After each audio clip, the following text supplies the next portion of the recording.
Yes, I had their back. They also had my back. So here we are at a stop, and I've got an irate Blackwater guy, okay, who is escorting a convoy. And Blackwater, they were a disaster, basically losing the war in Iraq, one unnecessary civilian casualty at a time. Every time I met them, they were cowboys and clowns. But this is one of my early encounters, and I've got this guy who's freaking yelling at me about why I've stopped traffic. And of course, the sergeants now they've got this irate Blackwater guy, which normally they would have to deal with. They're not dumb. They have an O5 in the convoy. This is now my problem. So I'm talking to this guy, and he's getting heated, and then I hear this little tink tink tink tink tink tink behind me. That sound is the ball bearings on the turret on the gun truck behind me with its 50 caliber rotating to point a 50 cal over my right shoulder. I don't even need to turn around. I know who the gunner is and I know what the gunner's doing. And I noticed this through the immediate change of demeanor on the part of my overarmed, out of control, irate Blackwater dude, because he is no longer having a discussion with this random lieutenant colonel on the street. He is having a discussion with the random lieutenant colonel on the street, suddenly backed by a 50 caliber machine gun. Okay. At which point the discussion pretty much goes to, yeah, okay, we'll wait until you're done.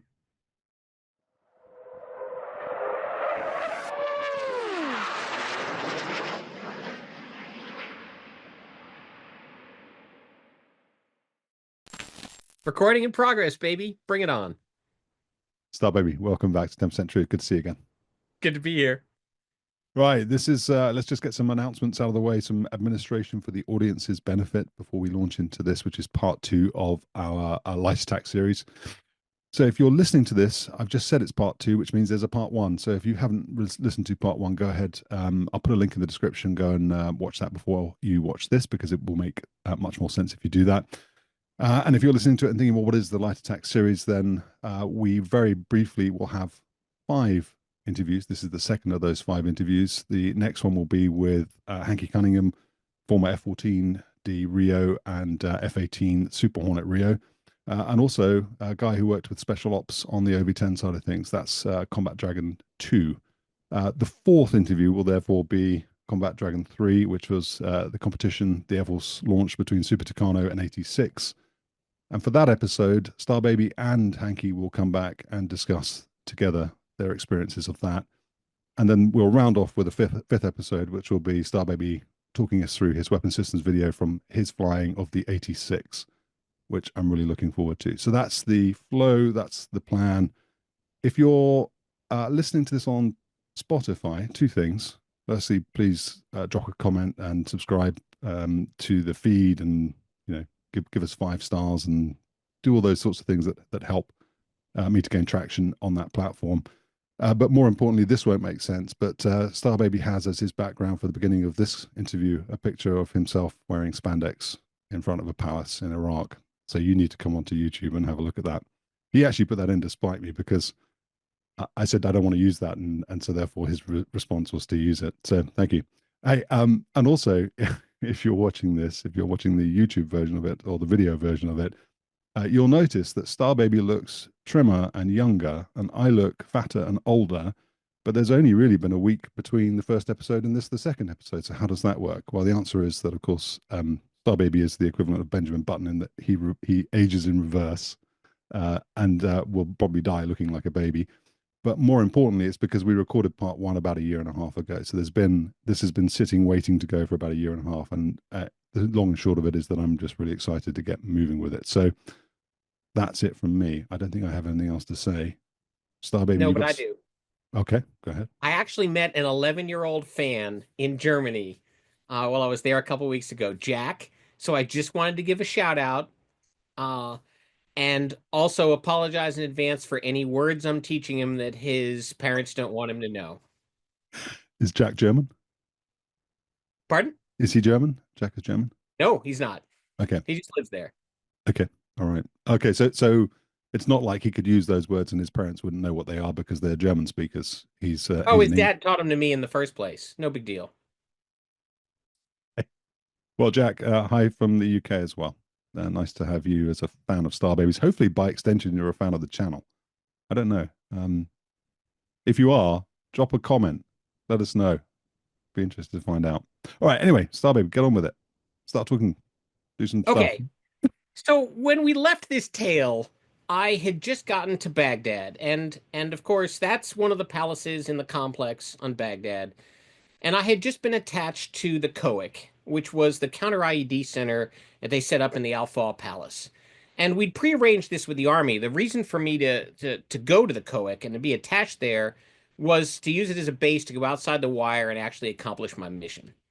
Well, the director of the COAC was a Army '06 Cav officer who we do not name, other than by the way we refer to him, which is Sauron. So I mentioned in a previous episode that I worked for Satan. I've also worked with Sauron, although the handiest phrase I had during my whole time in Iraq was, "There are no army officers in my chain of command," which was true and the most useful phrase I had. So just to set the stage, is we had the ultimate in toxic personalities. His poor deputy was a British artillery officer doing his second 20 years. And so naturally, we dubbed him the mouth of Sauron because he had to come out and say stupid shit on behalf of the '06.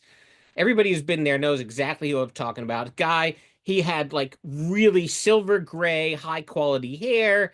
He had a lean and hungry look that would have made Cassius look like a fat slob. And he had the nasty habit of sticking his hands down the front of his pants anytime he was engaged in extended conversation with you. So that was not the best environment. So I cut a deal.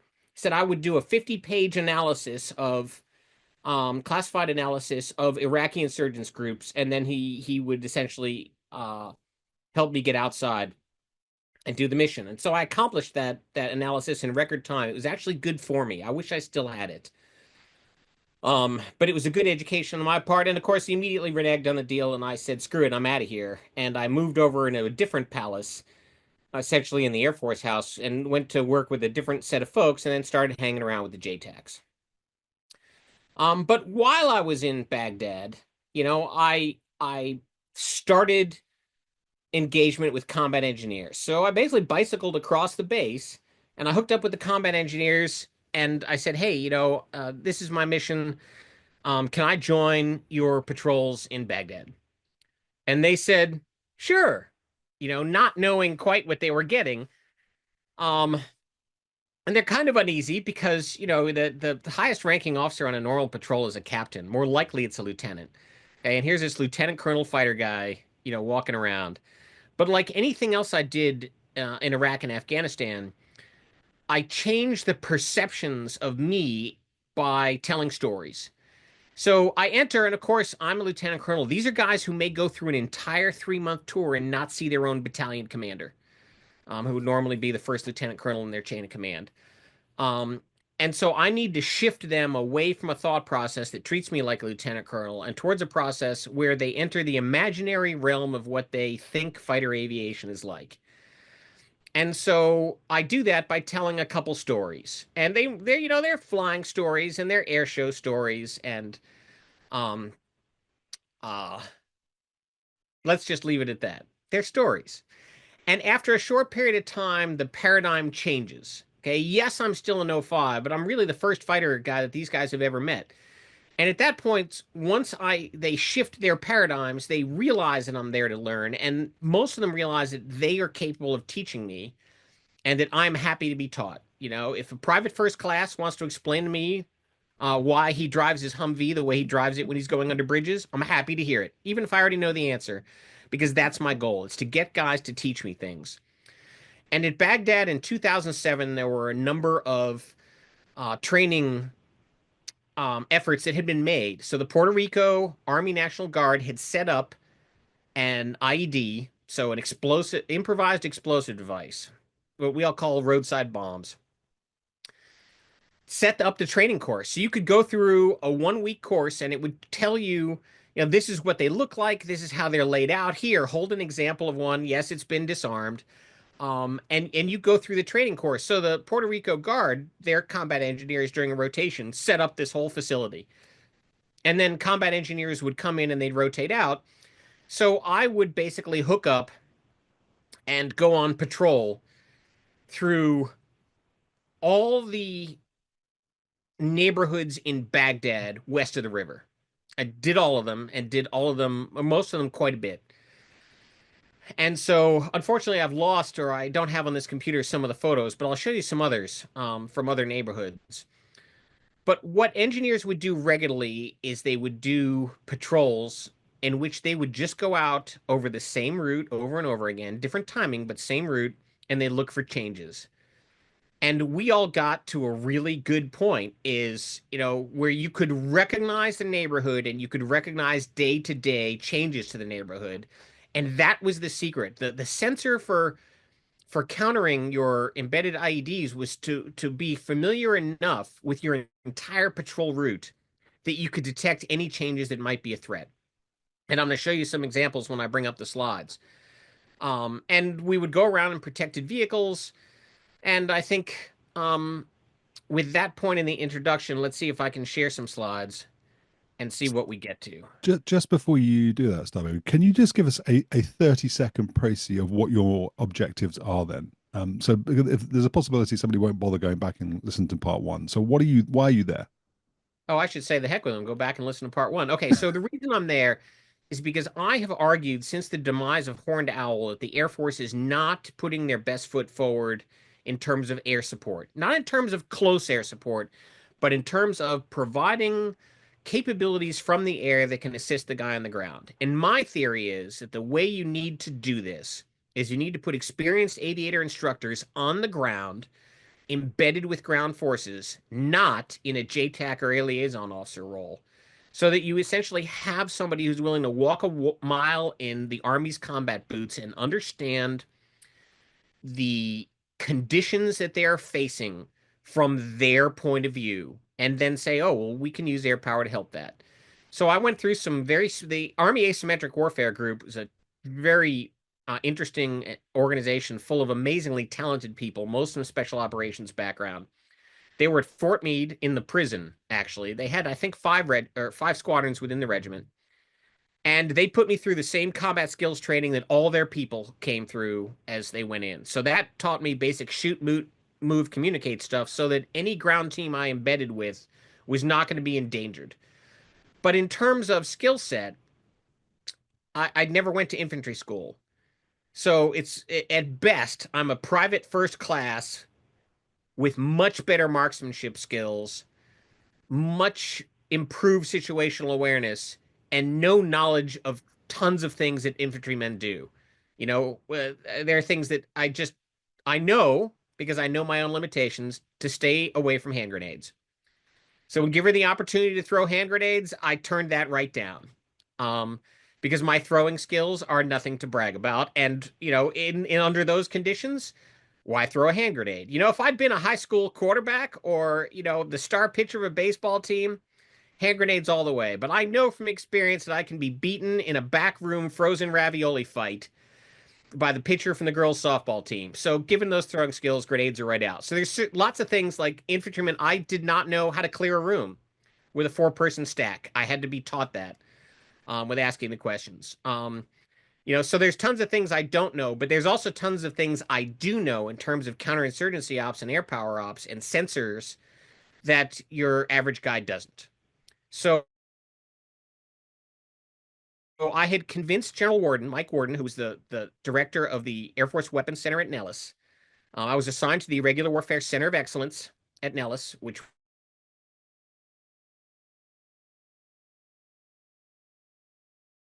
and I convinced him that we needed to put a guy on the ground running around with a rifle. And he said, okay, you're up. And General North, who was he was the CFAC at the time, said, Starbaby, you're in, man. And so off I go to Iraq and try to negotiate a way so that I can actually get out and see what's going on so that there's a direct line of communication back without all the filters in order that we, the Air Force, can look at how we provide support from the air to the ground component. More than 30 seconds, but it was. Can I do a follow-up question for you then? No. Yes, of course you can. So the caveat being that we did record episode 1 a year and a half ago. I did watch parts of it back recently because I thought I should know roughly what we talked about. I don't know whether or not in that conversation, we got to the point of defining ALO, Air Liaison Officer, or JTAC.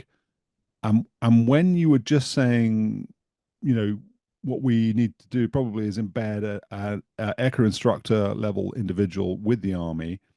The first thing I thought was, I thought ALOs were supposed to be embedded with the army. And the second thing I thought was, well, aren't JTACs attached to infantry units or ground units? Maybe best known for working with special forces, but so those are the two things that came to mind. Now, I don't want to derail you, so you may get to those points later, in which case continue. But if you're not going to get to those points, could you give us your opinion? Yes, I have neither rails nor guardrails, so no problem.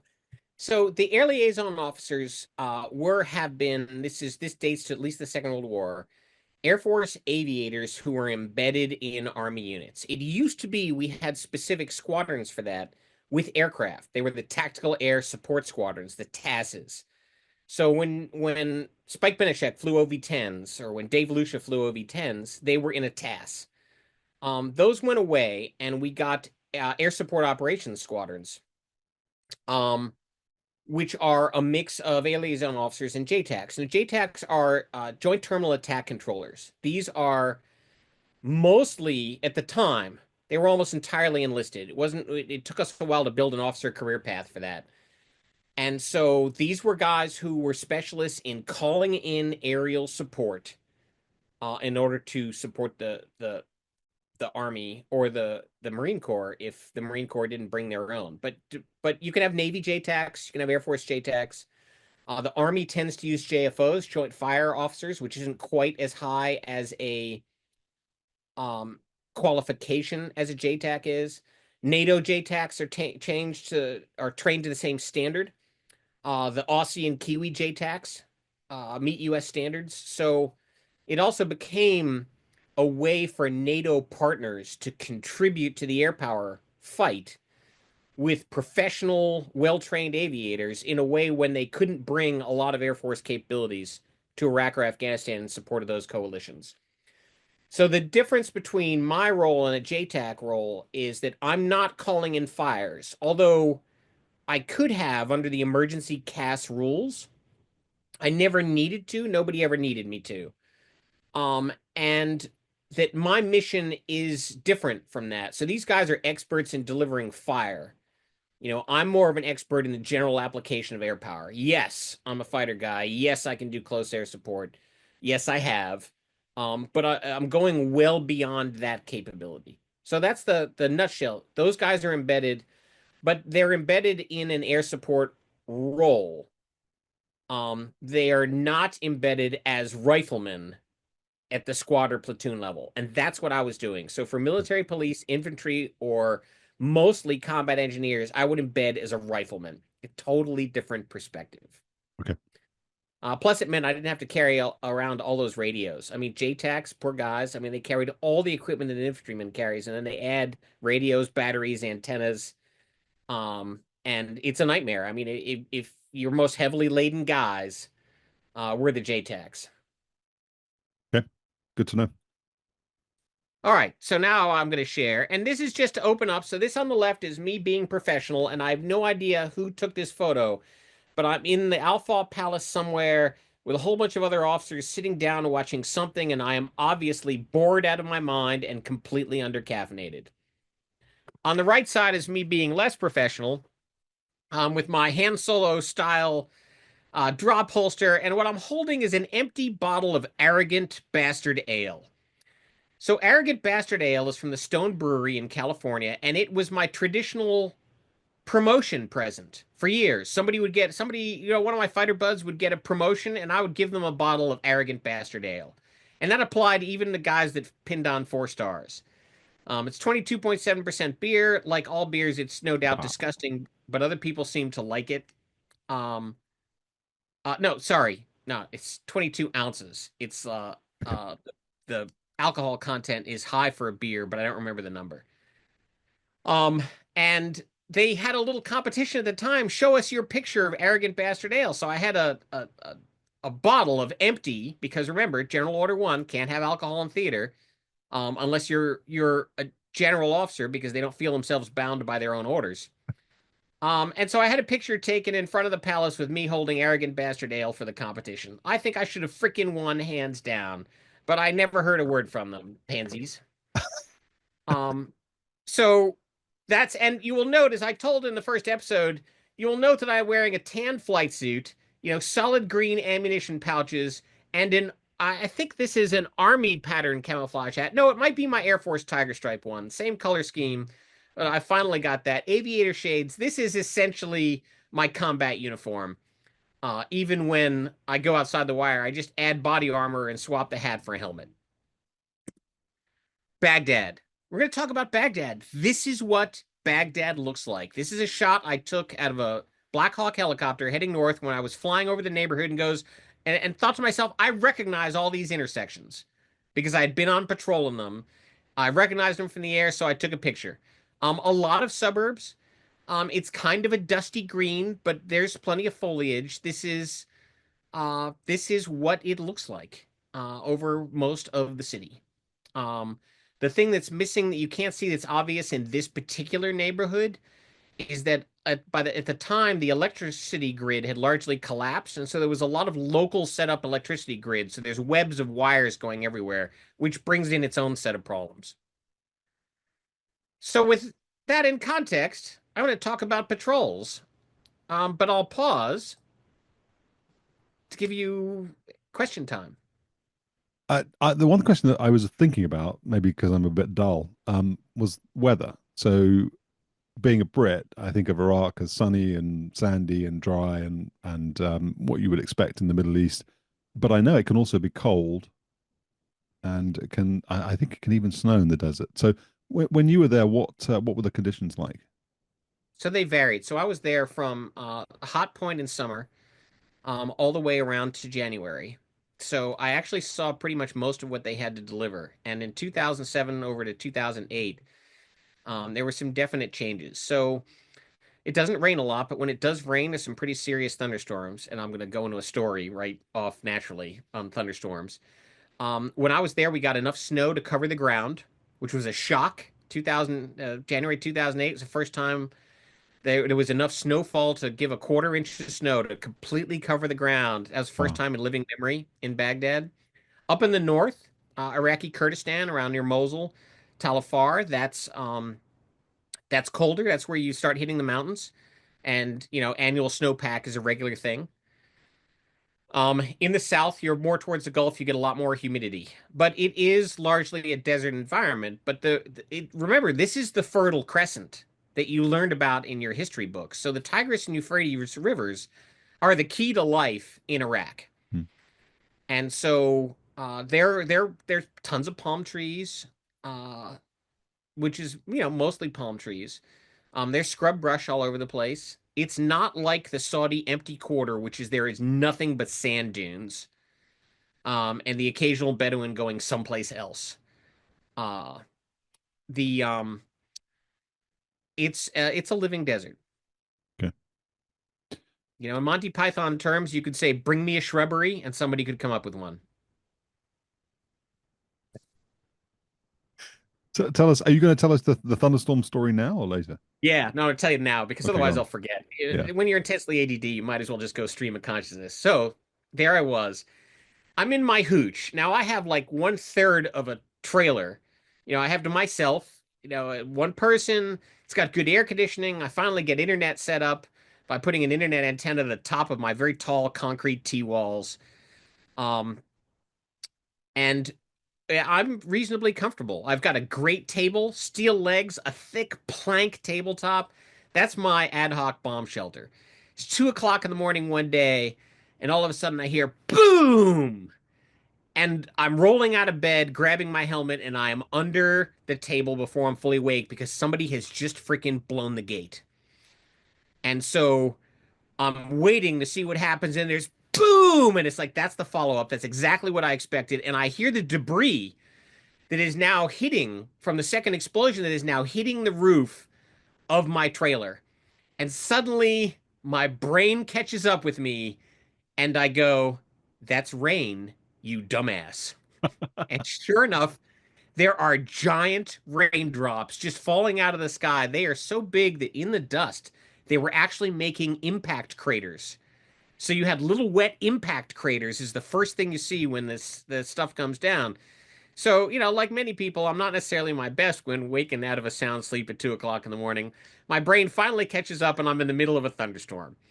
It doesn't last for a long time, but holy cow, is that loud. Wow. Yeah. So again, it when you're in an environment like this, there are certain reactions that change. You start worrying about things that you didn't worry about. Trash on the side of the road becomes a big worry. Loud noises are a big worry. I mean, two subsequent loud noises, I knew somebody had just blown the gate. Hmm. No, dumbass, that's thunder. Just tell us a little bit, if you will, and again, if you plan to discuss this as part of the ongoing sort of presentation, then don't worry about it. But so you want to be embedded with the guys, you want to learn from them, and you want to go out on patrol with them. You want to understand the world as it looks to an infantryman or infantrywoman if they were there at that time, whatever. Um, do you have expectations as to what you're going to find? I mean, are you sort of really approaching this with a very strict, almost academic-like methodology where you're not going to, um, necessarily prejudice yourself by having those expectations? You're just going to see what comes to you. Are you in search of proof points for things you think you already know? And what are you actually going to do? What is your plan other than going out on patrol? What is your actual plan? Plan. So I'm entering this as if it's a learning experience. I'm entering on the assumption, which I think was the right approach to take, that I actually don't know anything. Or that possibly that I have negative knowledge, which I define as everything I know about the subject is wrong. So, and when I later went into Afghanistan after Iraq, I had a different set of expectations, which I needed to adjust because Afghanistan is not Iraq. But the first time out, it's like I definitely need to learn this, and my job is to be a sponge. So I went in with very little in preconceived notions. What I did know is that I needed to get outside the wire, and I needed to operate with certain types of units because I needed to see the corners.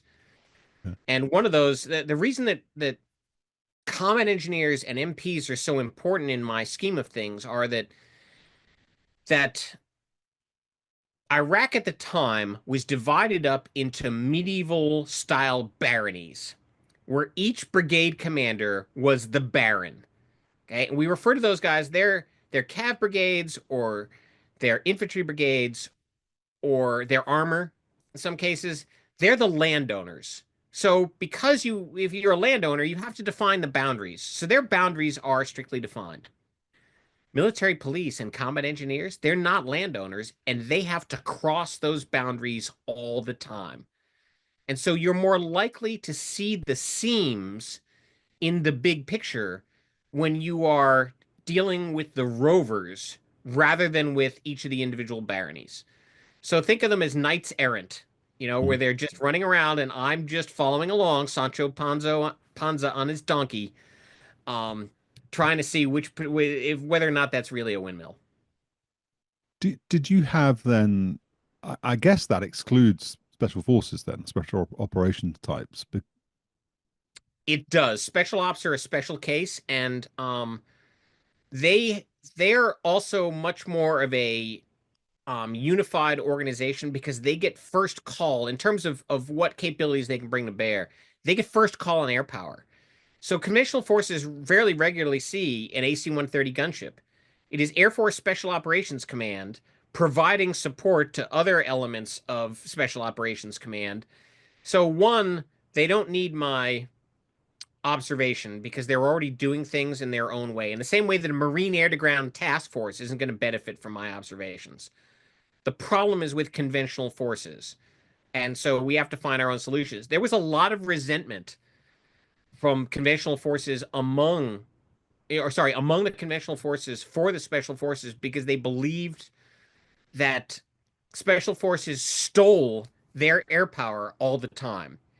And I had to do a lot of explaining in a lot of places that Special ops, while they did have first call if they needed it, they were essentially apportioned their own air power. They did not, always steal from everybody else. But if they got in trouble, they were the highest priority and they would call everybody else's air power. Yeah. Um, but to be fair, if those conditions were reversed and, an army unit were in danger of being overrun, it's entirely possible you could see Air Force Special Operations Command coming in to lay down some fire. Okay.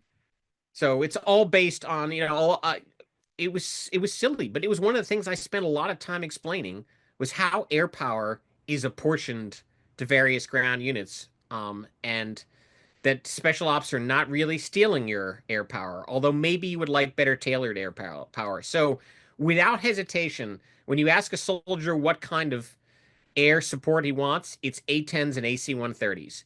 Mm. And they understand A-10s because they see them. The AC-130 is kind of like the gunship fairy, right? You're kind of hoping the gunship fairy shows up and puts a couple 40 millimeter rounds under your pillow. Uh, that was more mythical than anything else. And final question then, and then I'll let you get on with it. Otherwise, you'll never finish. Just while you're doing this, then initially you talked about Sauron. So the army knows you're there.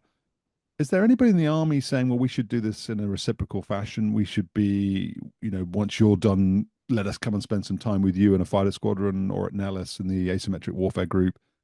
Is there a sort of a meeting of minds happening, or does that happen at any point? It is not a meeting of minds because the view at the time was the army is joint, therefore all joint powers are there to support the army. No, but I saw one brigade, and unfortunately, sorry guys, I can't remember which brigade it was. They were up based around Tikrit, so Cobb's Spiker, and they had set up their own mini air operations center so that at the brigade level within their territory they could effectively manage and monitor the air picture. Wow. The downside of that is that they didn't tell anybody in the Air Force that they were doing it until the last month of their deployment. So I showed up and, I'm walking around and I'm there with the ASOS commander, the Air Support Operations Squadron commander, who happens to be a space guy, not coming out of fighter history, with a J-Stars guy also available. And they look at this and they go, this is a mini air operations center. This is freaking great. Everybody should do this. And the army said, yeah, hey, everybody should, but we're out of here in 4 weeks. Thanks for your time. Totally legitimate. But so, yes, there was some learning, but it was brigade by brigade, new sheriff in town and everything changes. Yeah. All right, so let's see where we are. All right, so let's talk a little bit about Baghdad. And I mentioned a couple things. So if you look in the upper left, that's what I mean by the spaghetti wiring going around. So if you can see between the bar armor slats on the Buffalo, which I'll show you a picture of later, there's wires every which way, which is a challenge. And a challenge multiple ways because this is how everybody gets their electricity for the time that they can get it. So they're setting up little power co-ops. And so what you end with a little power co-op is you end up with what you've got in the lower right, is you've got a little generator that's down there. And they're running it off of whatever fuel the generator runs off of, and people pay to get that generated power. And you see them all the time. They're surrounded by fencing. They're full of flammable materials. There's something you need to pay close attention to. Now, it's unlikely that insurgents are going to blow up the electricity system because that's going to piss off the neighborhood really quickly, but it can't be ruled out.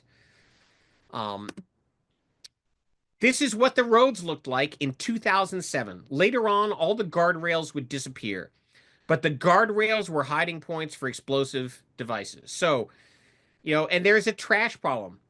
There's trash everywhere along the highways in Iraq. So the upper left, a yellow circle, a white box. So what is that? Okay, is it a bomb? Is it trash? Odds are it's trash, but you don't survive this experience in Iraq by playing the odds because the odds are also you're going to pass a lot of things that look like trash and may not be. And in which case, there's a box there. Am I hiding the wire in a guardrail? Am I hiding the sensor in a guardrail? Is there a 122 millimeter artillery shell mounted behind that guardrail to add, bonus? So this is your typical median in Iraq. And you will note on the other side in the lower right that the traffic is going the other way. The Iraqis were amazingly adept at adopting their traffic patterns on the fly based on the presence of an American vehicle convoy. Because we didn't like to get guys too close, and they didn't like to be too close to us. Because if somebody's going to make the Americans explode, why would you want to be next to them? So really, you can say a lot of things about drivers in the Middle East, but the guys were adaptive, and I never saw anybody crash as Hmm. they were, winding this together in real time. Quick question just before you move on. The posts, were they taken out by the Americans, the coalition, because they were being used to hide IEDs, or were they taken by locals who wanted the metal for something? Yes and yes. Okay, right. I love it when I'm right. Um, so this is an example. This is one of the patrol routes, northwestern Baghdad. This building, I mean, it looks kind of nice. It's pockmarked with bullet holes. Well, if I see a building that pockmarked with bullet holes, I think that's got to be an Iraqi police station, right? And somebody's been shooting at them. It's not an IP station. So was it an ambush point before? Is it an ambush point now? This is in the height of the day. This is bright sun. All of those windows and doorways, they're in deep shadow. That's why I carried binoculars on the front of my body armor, was because it gave me the ability to look into deep shadow. Why is this door open? Now, this pass on this building was completely benign. There was no threat. But the reason I took a picture of it was because I thought, oh, well, this sucks. Um, and I wanted to have evidence for training purposes. Mm. The shoulders. This is what the shoulders look like. So, what if the shoulders are uneven? What does it mean? Is there something that's been buried recently? How do you tell if the gravel has been disturbed? It's gravel.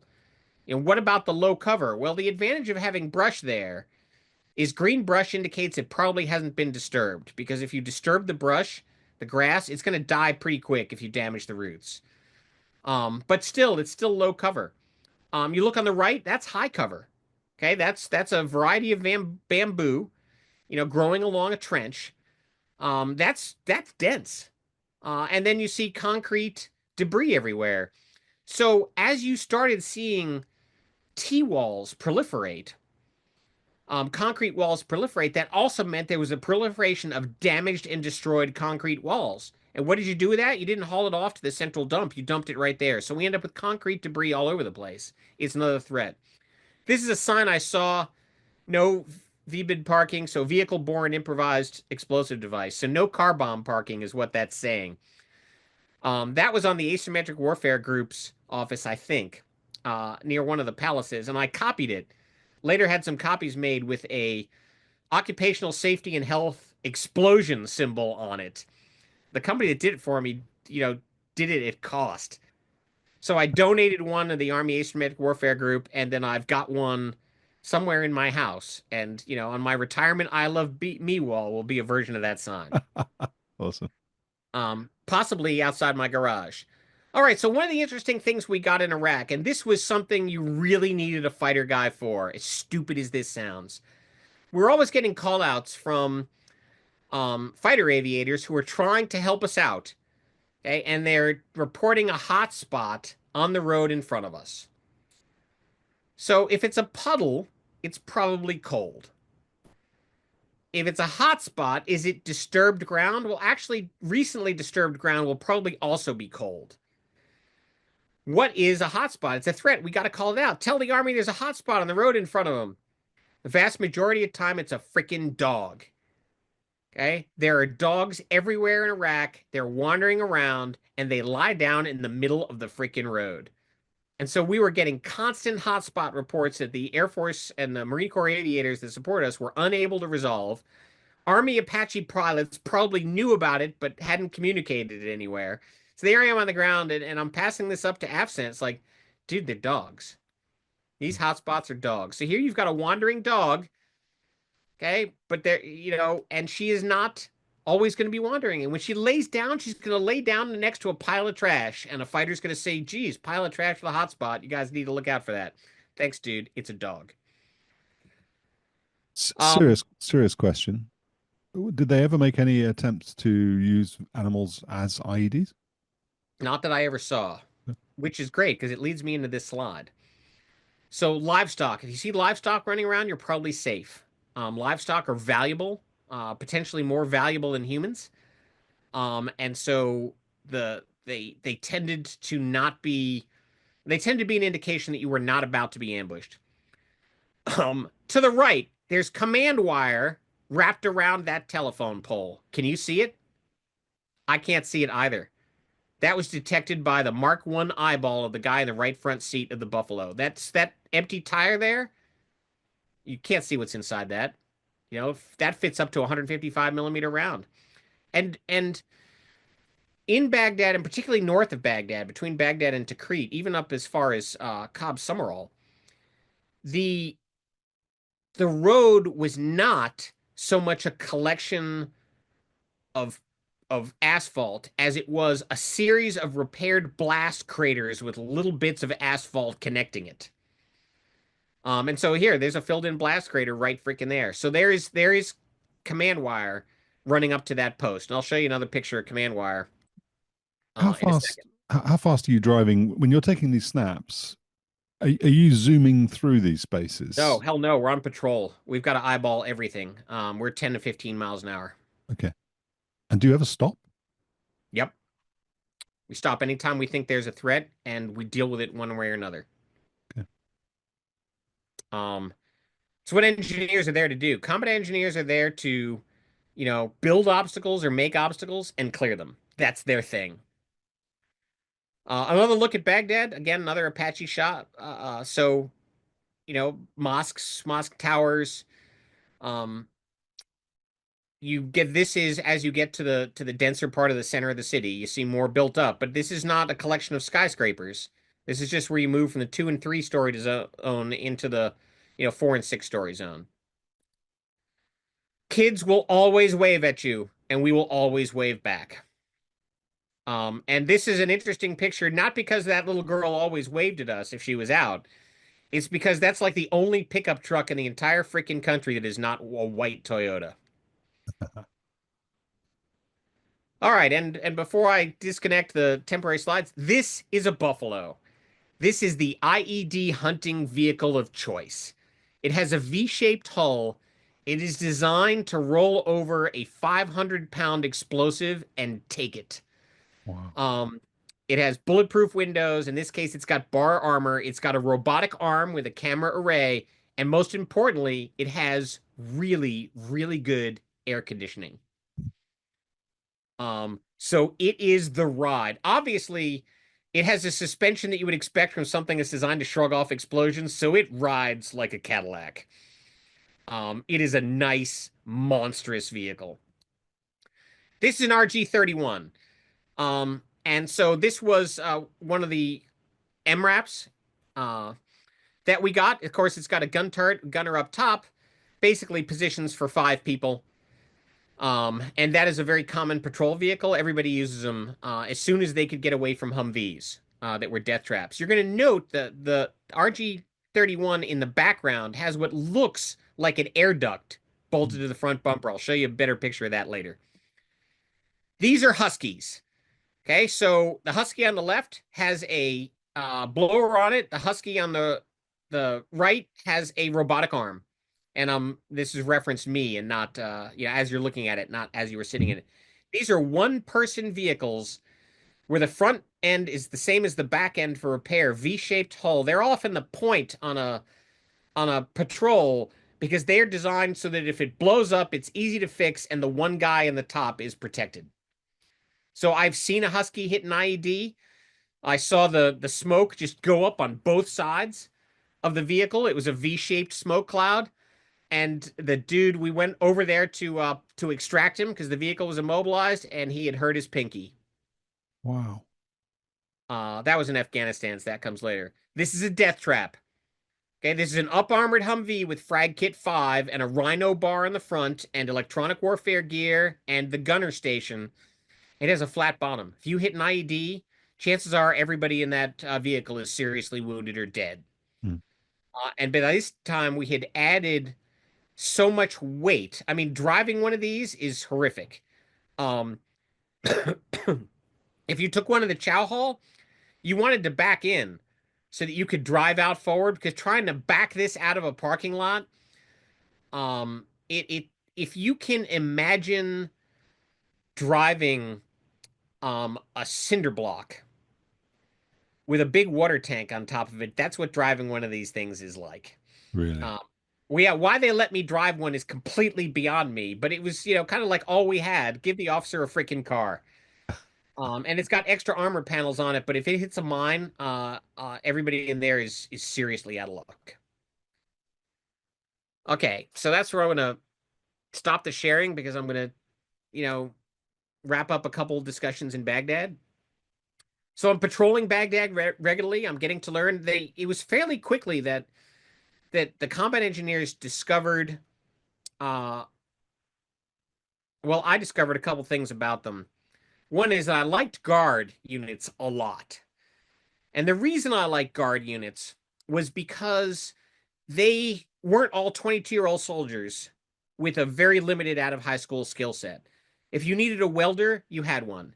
If you needed an auto mechanic, you had one. If you needed a math teacher, you had one. A lawyer, teacher's aide, you had one. Car salesman, that's what guard units look like. They tend to be older. Now the conversation is different. Your 22-year-old group of soldiers will talk about um,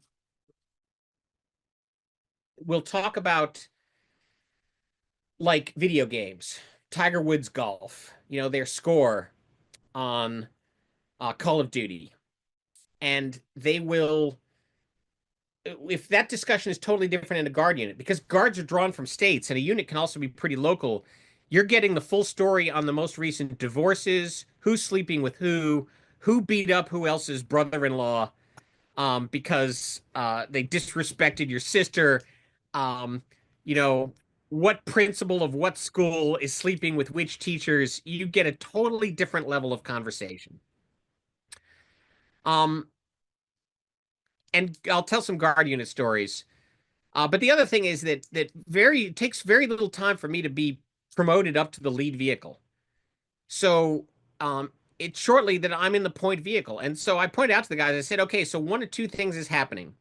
Either you're confident enough in my abilities that you can put my eyeballs up in the lead vehicle, or two, you're trying to get me killed.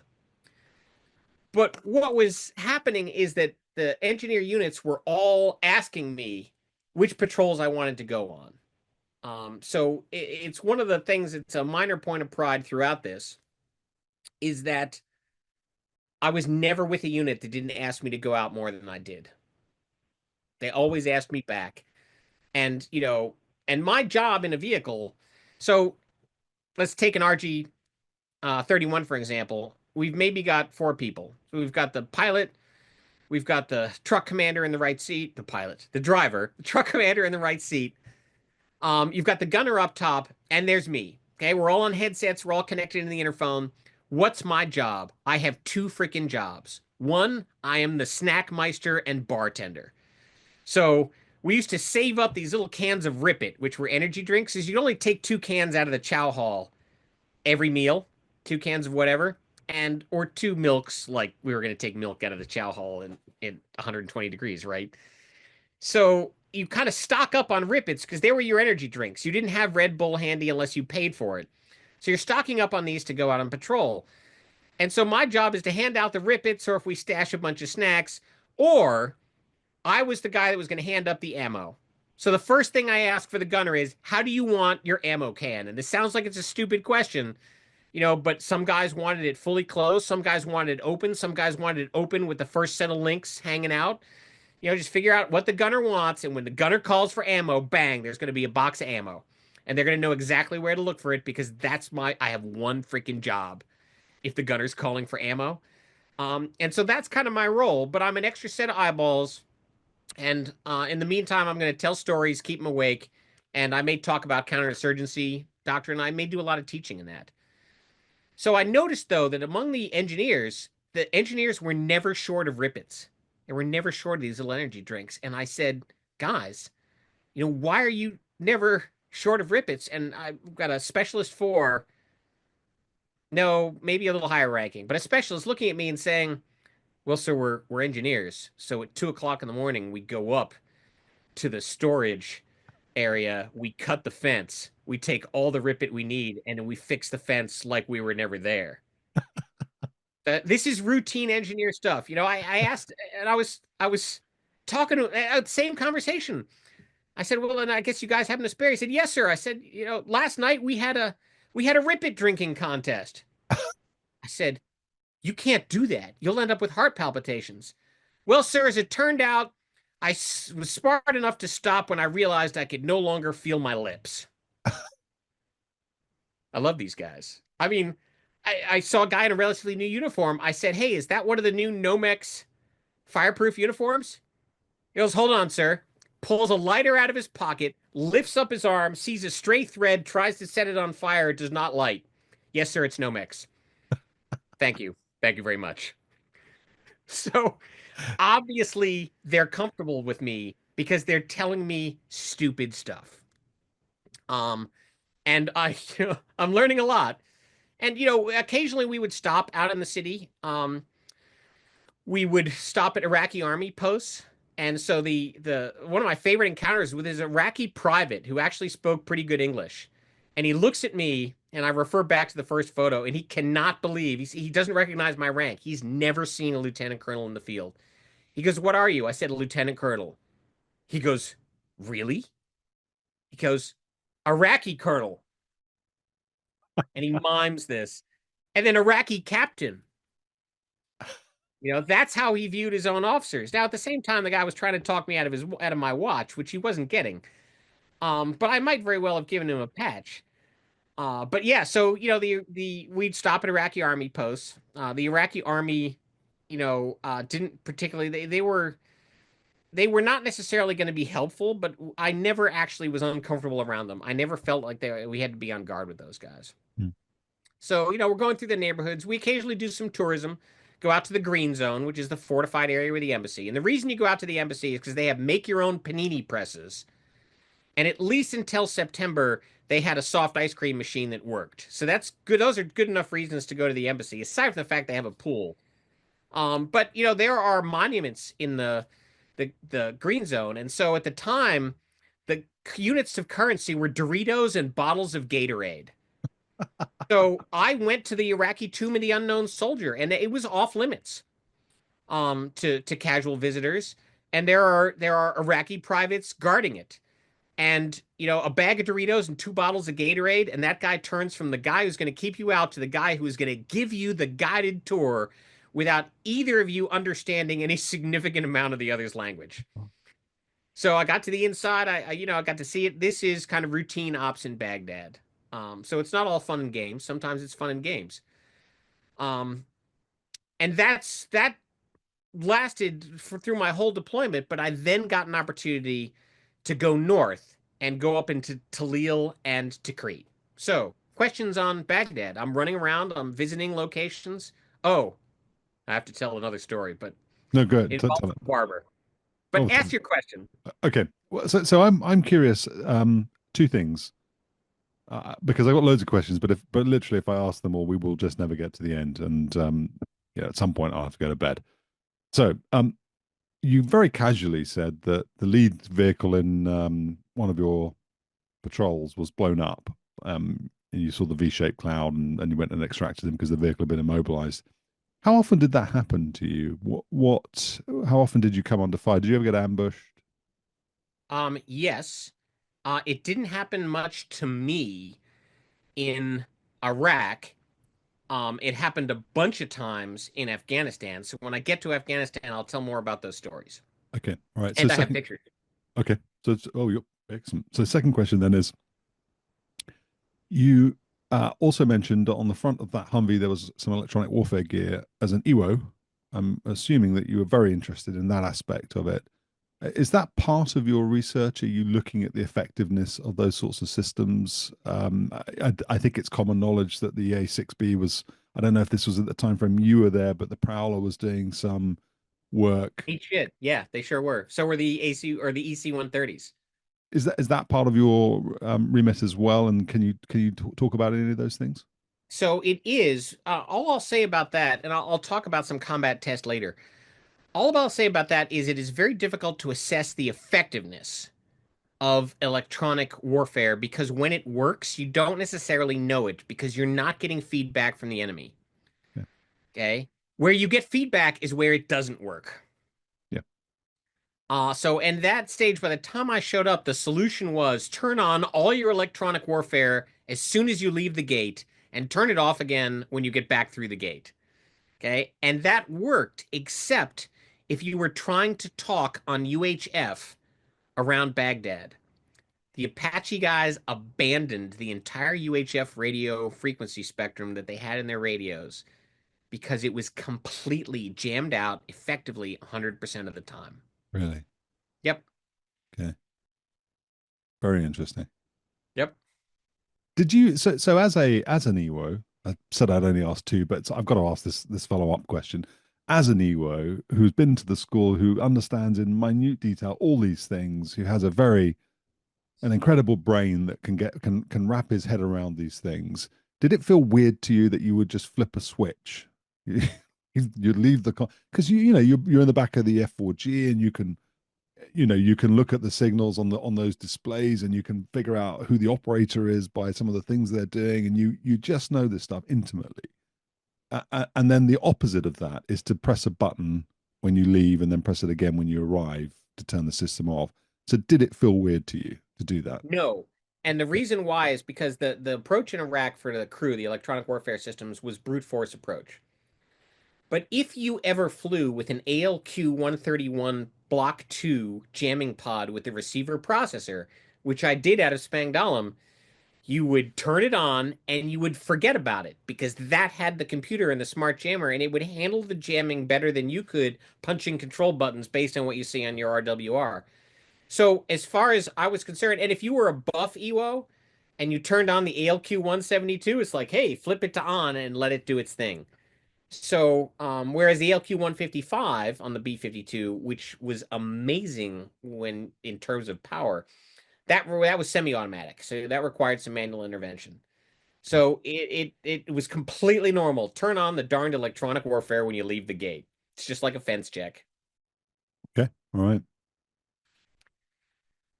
All right, so I'm gonna show some more slides, and we're gonna go north. And I've got a couple bases that I'm gonna visit to the north, but I'm gonna get there in various helicopters. And the helicopter of choice, which is where I'm taking these photographs, is the Black Hawk. How do I know I'm in a Black Hawk? Because a lot of the time they took the doors off and I'm hanging out seat belted, with my camera, taking these photographs, but also because that's effectively my air conditioning. In a Chinook is the CH-47, this big twin rotor. It's an amazing aircraft. It has no air conditioning. It has no airflow. If your luggage, your life is crap. Okay, the seats are uncomfortable. So no matter how bad an airline flight gets for me in later life, I could fly Ryanair, and it's still better than a Chinook in the summer in Iraq. So if you look at like B-roll, old newsreels, you always see soldiers running off the back of a Chinook. Doesn't matter if they're in combat or they're on their base, they're always running off the back. Why? Because aft of the tail ramp there is an oxygen depleted zone because the engines have sucked all the oxygen out of the air and replaced it with toxic fumes. That's why everybody runs off the back of a Chinook is you're trying to clear the dead zone. Oh, I did not know that. Right. So, we're flying up the river and again, you can see there's plenty of green. There's crops, there's plantations. There's also open areas of desert with vehicle tracks because the Iraqis understand the value of roads, but if they don't need them, they don't use them. So you can see all the vehicle tracks through the door gunner's view on the left side. The right side, I don't know what I was taking a picture of, but I clicked the shutter just as one of our self-protection flares. So that's why you have this fuzzy streak across the field of view. And a row of fairly pathetic trees along the side of the road. Sorry, Occasionally, sorry, I just got to interrupt you on that again. So two questions in one. One, you look like you're really high. If your self-dispensing or your automatic countermeasures dispensing units are dispensing flares, they presumably have seen a threat or think they have. So was that an alarming thing to see? And are you very high? no, I'm less than 1,000 feet. Um, and you can tell by the scale of the trees on the road. So probably closer to 500 than 1,000. And no, because it was just one flare. If it had been a string of flares, it would have been alarming. Okay. One flare does, however, get my attention, and I am looking around for smoke trails. There's no doubt about it. But I don't recall it significantly raising my pulse rate. You see some fantastic architecture flying around in helicopters. You know, understand that these are also spotter points for anybody that means you harm. That is essentially a no-go zone for U.S. troops. So this is one of my favorite airborne shots. Um, and you'll notice that even, it's a mosque and the Iraqis themselves are trying to protect it. The gates are closed. There's limited access points. No matter whether it was a Shia or a Sunni house of worship, there was somebody out who was ready to kill you at it. Hmm. So as much as I talk about my own experiences, remember, insurgencies are really tough on the population. Okay, so Taji. So Taji is one of the first places I go to because that's where the JTACs are. And it's the old Iraqi repair facility. And so what that means is that anything they couldn't fix, they towed out in the desert and they left it there. Well, now that's not right because we have sergeants major. And remember, sergeants major bothers you if your shoelaces are not properly tied or your uniform is not properly worn or your sleeves aren't rolled up right. So the idea of randomly placed armored vehicles scattered in the desert is offensive to sergeants major.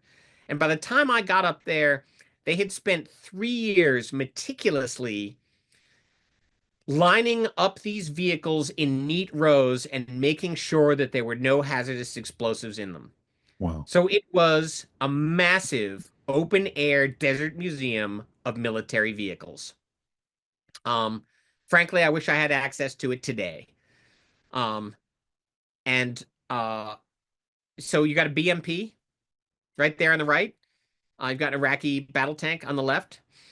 I'm not going to insult my audience because I'm not a tank person by trying to guess what that is, but the spotlight suggests to me it's a T-55 or T-54. And they're just acres and acres and acres of these things. Um, this is the last great act of defiance among all the anti-aircraft artillery. Um, that's scattered out. There is one piece that's elevated.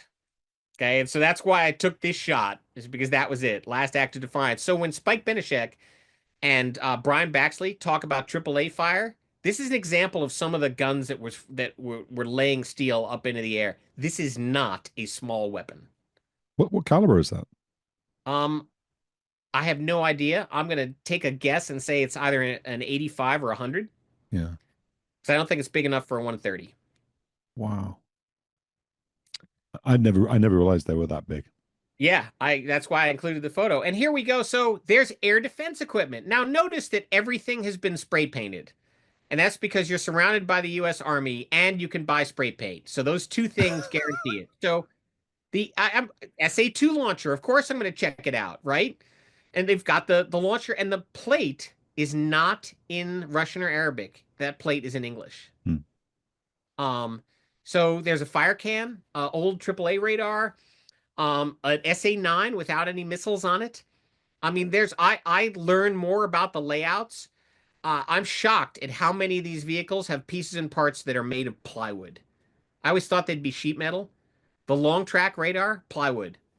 Um, Totally different ball game. Now, unfortunately, we're not allowed to take war trophies. Fortunately, I walked around with a Leatherman. I'm not saying any more than that. All right, so we'll stop sharing there because I'm going to talk a little bit more about Tikrit and Taji. So I'm actually doing patrols now with the units out there. And one of the units I hooked up with, which is an active duty unit, is the 1st Engineer Battalion, Lieutenant Colonel Tyson, um, out of Cobb Spiker, which is the old Iraqi flight training base. Um, and we're close to Saddam's hometown, but it's a great base of operations. The 25th Air Support Operations Squadron is hosting me. A bunch of good guys, and so we're running around. And in this case, we're not doing city patrols. We're on what we call MSR Tampa, which is essentially the Baghdad to Mosul road. And the threat here is mostly command wire, okay? Because what we said we were going to do is with the jammers, we said we're going to force the enemy to go back to the wire, and the enemy said, "Okay." And what the Iraqis would do is command wire for a command detonated bomb or mine is alternator wire. It's that thin red sheen copper stuff, which you don't think is insulated. It's insulated, obviously, because when you look at your alternator, it's a coil. Those wires weren't insulated. They would short out across them. So there's a level of insulation there. They would drive across the desert holding a reel on a stick outside the window, and they might lay out 2,000 meters of command wire as they drive across the desert. One end is at their launch point, one end is near the road, and they are going to leave it there, and they're going to drive away. And at some point in the future, somebody shows up with a battery and the detonator at one end, and somebody else does a quick drive by it and places a mine, and they could do this in 90 seconds. Okay, on the road, hooks it up to the command wire and drives off. So they pre-laid command wire all the time. Right. And that's what was killing guys in the north at the time I was going up there, was command wire. And so we needed to find a way to work with command wire. Is there just from so from a practical point of view, then you talked earlier about the whoever it was, the Apache guys or the fast jet guys or whoever it was, saying there's a heat source on the road ahead of you. If you know they can lay up to 2 kilometers of wire, do you not have Predator overhead on the MSR? With a view that allows them to take in 2 kilometers either side. Is it as simple as that, or is there more to it than that? So you're just looking for a heat source either side. This wire is like fishing line. No, but I mean the people. So you don't care about the wire being there, but if someone's going to drive by and attach a mine, and then someone on the other end of it's going to go and install a battery and a detonator, you're looking for the person with the battery and the detonator who's out in the desert 2,000 meters to the side of the MSR. Is it that we accidentally killed a lot of road repair crews? Really? Okay, with drones, on armed drones, because they were doing road repair at night. Why are they doing road repair at night? Because it's fucking cool. That's why. It's not as hot. So it's like, hey, these guys are digging a hole near the road. We need to kill them. Bad call. Wow. So it's not that easy. And we were wrong a lot. Yeah. So, plenty of guys stop by the side of the road. I mean, a guy stops by this. I've seen crews put ordnance on guys that stopped on a road by the side of the road, and you only realize when they're viewing the video that they're taking a leak. Okay. I've also seen guys go on the video, hey, this dude's taking a leak. And so naturally they zoom in, because that's what you do when you've got an electro-optical system. So yes, it's not that simple. Okay. And that's one of the reasons I'm there, right? Is because, to try and make those connections. So I'd been out on patrol again and the engineer battalion commander calls me in. He's a lieutenant colonel, I'm a lieutenant colonel, and he says, hey, can you pay a visit? Of course, I'm running around with his guys. Of course, I can pay a visit. He says, what can you do from the air to help us out? And I say, maybe we can do a lot of things, but I need you to lay out a test range. And he says, okay. So at the time, I had been out and I had reeled in command wire. And so I'm going to go to my command wire slides before I tell the rest of this story. But I will say one thing about the engineers, is I jokingly asked them, they're showing me their facilities. I said, hey guys, where's your hot tub? And it's like, sir, it burned down. And I thought he was kidding. And then he followed it up with, yeah, and it's a good thing it burned down, because the bribes we were having to pay to keep that thing in water, they were outrageous. So yes, and another reason I love engineers, they had built a hot tub. They're in the middle of the freaking desert. They have the means and they built it. They did not meet Iraqi fire codes or anybody else's fire codes, obviously, but it was a good try. So the engineers had the balls of yarn that in theory cats love. Hmm. Okay, so when I was up there, they had a ball of yarn that was at least 2 feet across that was all captured command wire. So let me show a Wow. couple slides. Wow. All right, so what's wrong with this picture? And it's kind of hard to tell, even though I know what we're looking at. So this is the barbed wire that has been placed over a culvert, which is kind of this trench, as viewed through the bar armor in the window of a buffalo. So there's a bunch of water bottles and there's a bunch of uh, barbed wire, and right here, there's a glint. So I'll zoom in. That's your Yeah. glint. That is command wire. 2 strands laid into a culvert in preparation for an emplacement of a bomb underneath the road. The reason this shows up on this camera is because the sun angle is low and we could catch the glint. So the primary detector of these was often the eyeballs, and that's why we like to patrol early in the morning or near sunset, as the sun angles got lower, because it enabled you to see the glint off the command wire. Down south in Basra, the way the Royal Engineers were handling it is the engineers were walking along the sides of the road with a grappling hook and a couple of meters of webbing, and they tied it to their belt. And if they didn't notice the command wire when they walked over it, the grappling hook would often catch it, and a little tug on the back of your belt told you you'd found command wire. That's UK combat engineers at work. Wow. We thought that was freaking crazy, but so we've got command wire, and so I said, hey, let's lay out a range.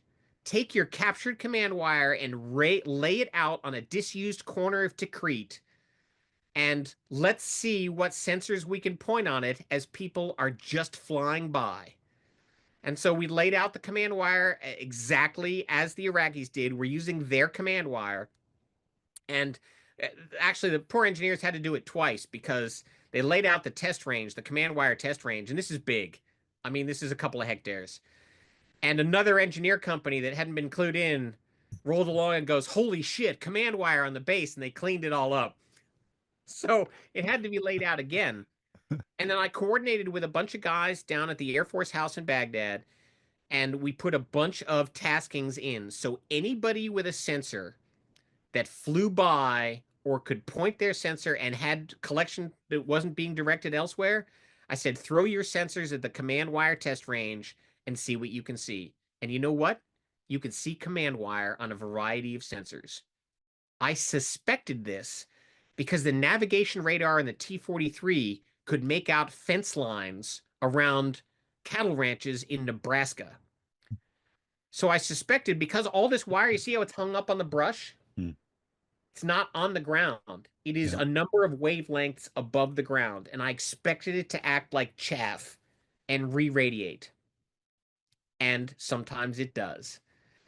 So this particular project, and the ramifications of this were, we went from the idea of a lieutenant colonel asking me to help in setting out a test range to our first operational success where we detected command wire and were able to give pre-warning to an engineer unit in 90 days at $0 with no development money applied.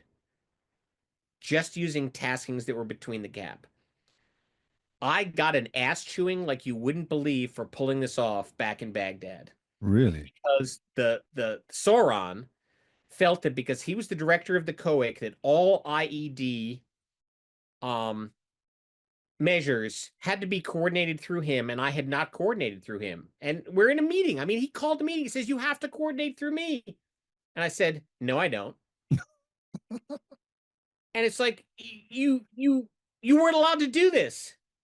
But I did. He storms out of his own meeting. I mean, it's not like I'm a lieutenant colonel. He could have thrown me out and I'd have walked out with a smile on my face. He storms out of his own meeting. He goes to another Army 06 and demands that I be removed from theater within 24 hours.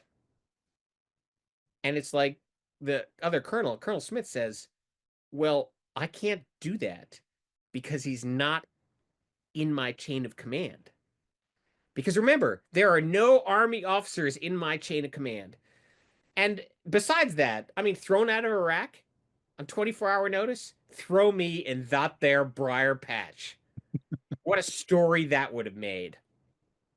So needless to say, I did not get thrown out of Iraq, but that particular Sauron stopped talking to me, which suited me just fine because I didn't need anything from him at this stage. I had developed my own network of contacts, and the Bro network was throwing sensors along critical routes now to look for command wire. Freaking major win. Did that Um, take place systematically then after that? Would sort of MSR recce or whatever you would call it, radar recce or whatever, did that become a thing then, or was it just as and when somebody was coming back from one or going to a mission area that they would no, run the radar? once we proved it was successful, we had already, and again, this is total Bro network. But we had strung all the pieces together. We knew which units were receiving the imagery. We had developed the process to get it priority. We had developed the communications passwords so a guy at Fort whatever could see something on a sensor that had been downlinked to the United States, call up a number, and tell the engineers in that AOR. So that as far as I know, that persisted. Wow. Tough to tell because that was done above the brigade level. With institutions that were supporting, so it wasn't reliant on the people who were going to rotate out every 12 months in order to really keep that going. For the technically curious people, then are you able to go into a bit more detail about that detection? And were there, I mean, you said sensors, and you may want to continue to be vague, but are you talking about fighter radars? Are you talking about sensors on ISR platforms? What can you say more? What eventually it worked out to is we tasked anybody with a radar. Didn't matter what kind of airplane. If they had a radar, we asked them to look. Um, Thermal sensors were ineffective. That might not be the case today, because we've got much higher resolution today and we can play with the bands. I'd have loved to have a shortwave um, pod like from a AT6 look at that, but those pods did not exist at the time. So I was expecting re-radiation, so we were asking literally anything with a radar, which is why I'm deliberately vague about the whole thing. Yeah, makes sense. Um, so I mean, there's those are the big successes um that we were able to get obviously, and I did a bunch of other interesting things. I joined a combat logistics patrol where we went all the way with the 4th Infantry Division, drove all the way from Kuwait, um, and we went all the way to Baghdad. And that squad was led by a staff sergeant from the 4th Infantry Division, a guard portion of it out of Georgia, and an Air Force tech sergeant running the transportation company we were exercising. I was the only officer anywhere near that operation, and I was just there to help. And again, I'm getting training, and it's effectively training and support from their guys because I'm watching their problem. At that time, they had also gotten uh small 8-inch infrared balls to put on the gun trucks. No training to use them. And so I show up at the beginning of this and I can teach them how to use FLIR. And so I'm teaching them advanced techniques. And, the soldiers picked up on this stuff really, really fast. What we learned is you really need a third person to monitor the IR ball. And what we also learned is they mounted a little bit too high because when you hit a highway overpass at 55 miles an hour with your FLIR ball on its mount a little bit too high, it makes a really, really loud noise. Um, but I was there to help with the training, and I was also able to feed back. Um, but at the time I went to Kuwait, this is getting later on in the year, and I've got a couple side trips. I go to Bahrain.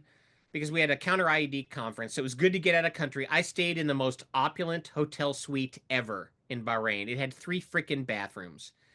Everybody's suite had 3 bathrooms, multiple bedrooms. So naturally, because you're just coming out of like Cadillacs with, yes, it's flush toilets. You got that, or in the Al Fawd Palace, but not like this.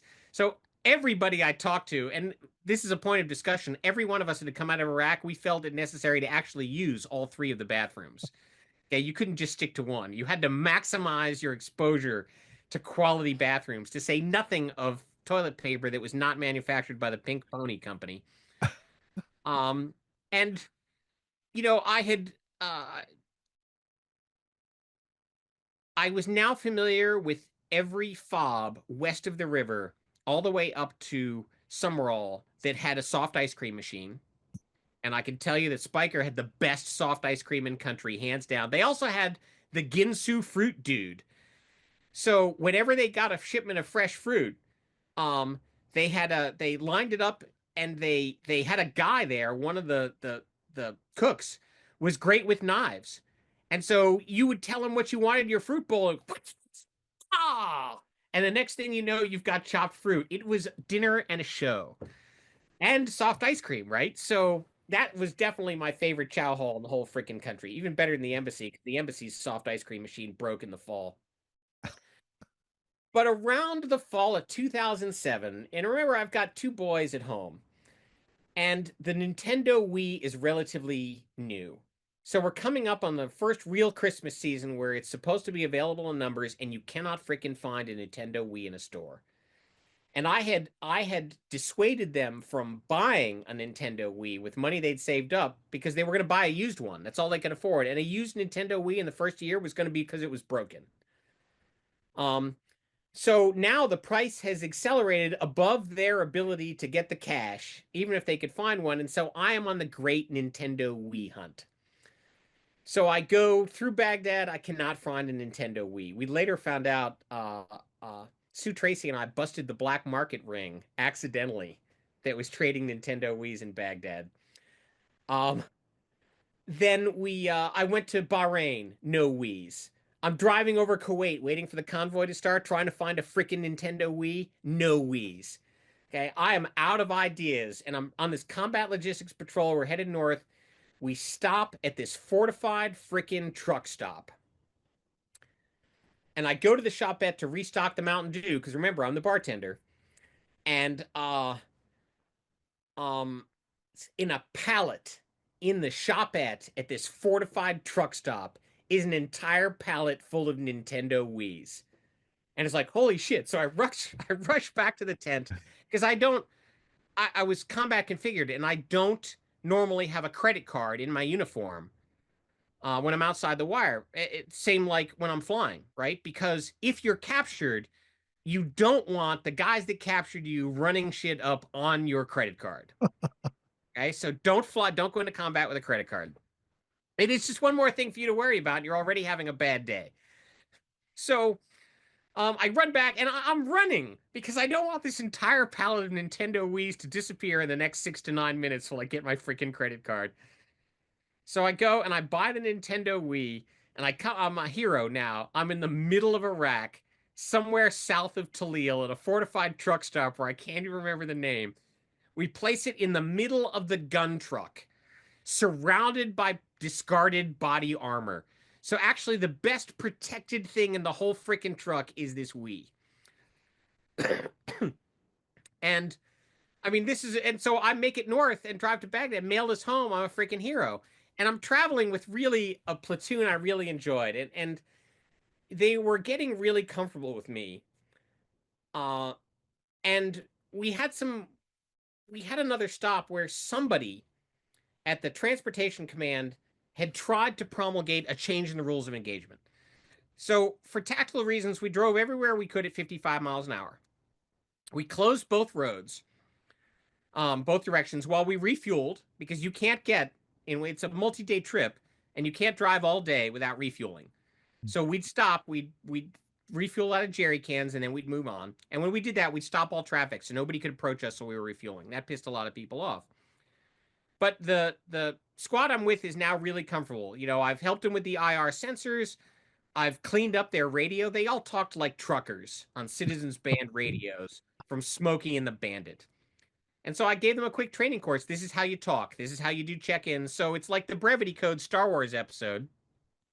It's right. You check in order. You don't do this random check-in stuff. So I brought some comm discipline to the Air Force guys doing transport, the guys doing security.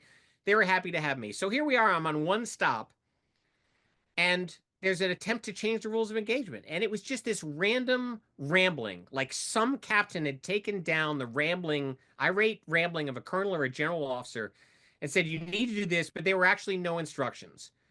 But the instructions that on what to change, no change in the rules of engagement, no change in the speed, and this is a point they were, the leadership of this was just doing stupid shit. And so they said, and you have to have this brief to you, and you have to sign it off with a battalion commander equivalent. We're gonna freaking stop. There's no O5s anywhere near me. There's probably no O5s within 200 miles unless one happens to be flying overhead in an Air Force or Navy asset. So I am suddenly a battalion commander equivalent. And I listened to all these gobbledygook, and I applied what I learned in company commander school, which is ask the questions of your NCOs. Keeping in mind, I did not go to company commander school. Okay. So I'm surrounded by NCOs. And it's like, okay, guys, what do you think? It says, well, sir, this is going to really decrease our survivability. I said, there are no instructions in here. So here it is. Take my name down. Here are your orders. There are no changes to your rules of engagement or your tactical patterns. None have been issued. Okay. This is not a document that allows you to do anything. Do it exactly the way you're doing. And anybody who wants to dispute it, you have them call me. That was my 69 seconds as a battalion commander equivalent. And all I needed to do was have a little bit of freaking common sense. But, I'd also been driving around with these guys. And yes, I had their back. They also had my back. So here we are at a stop. And I've got an irate Blackwater guy, okay, who is escorting a convoy. And Blackwater, they were a disaster. Basically losing the war in Iraq, one unnecessary civilian casualty at a time. Every time I met them, they were cowboys and clowns. But this is one of my early encounters, and I've got this guy who's freaking yelling at me about why I've stopped traffic. And of course, the sergeants, now they've got this irate Blackwater guy, which normally they would have to deal with. They're not dumb. They have an O5 in the convoy. This is now my problem. So I'm talking to this guy, and he's getting heated, and then I hear this little tink, tink, tink, tink, tink, tink behind me. That sound is the ball bearings on the turret, on the gun truck behind me with its 50 caliber rotating to point a 50 cal over my right shoulder. I don't even need to turn around. I know who the gunner is, and I know what the gunner's doing. And I noticed this through the immediate change of demeanor on the part of my overarmed, out of control, irate Blackwater dude, because he is no longer having a discussion with this random lieutenant colonel on the street. He is having a discussion with the random lieutenant colonel on the street, suddenly backed by a 50 caliber machine gun. Okay. At which point the discussion pretty much goes to, yeah, okay, we'll wait until you're done.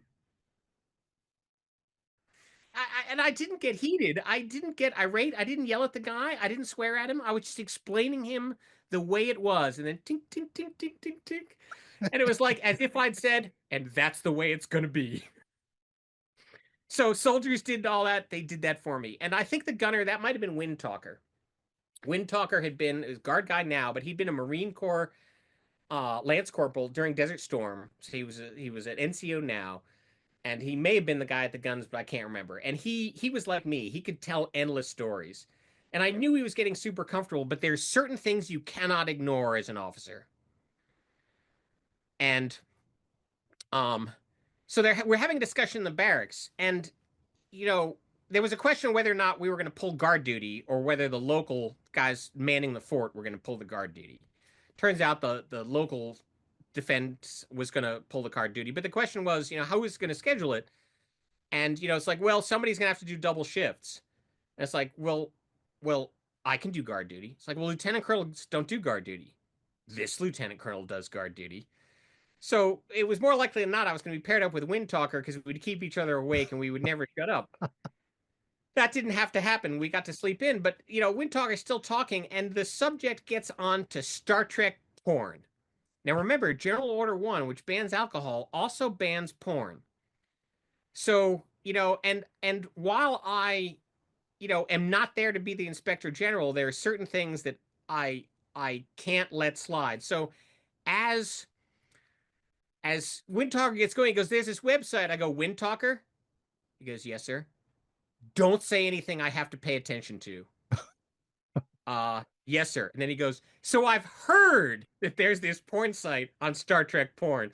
And the conversation goes off just fine. Everybody has been appropriately warned, and we have an understanding. Don't say anything I have to pay attention to.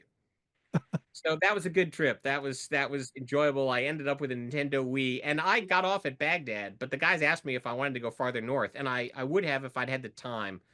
But I couldn't afford a delay because I was going to head. I had to go back to the States to brief on what I was learning.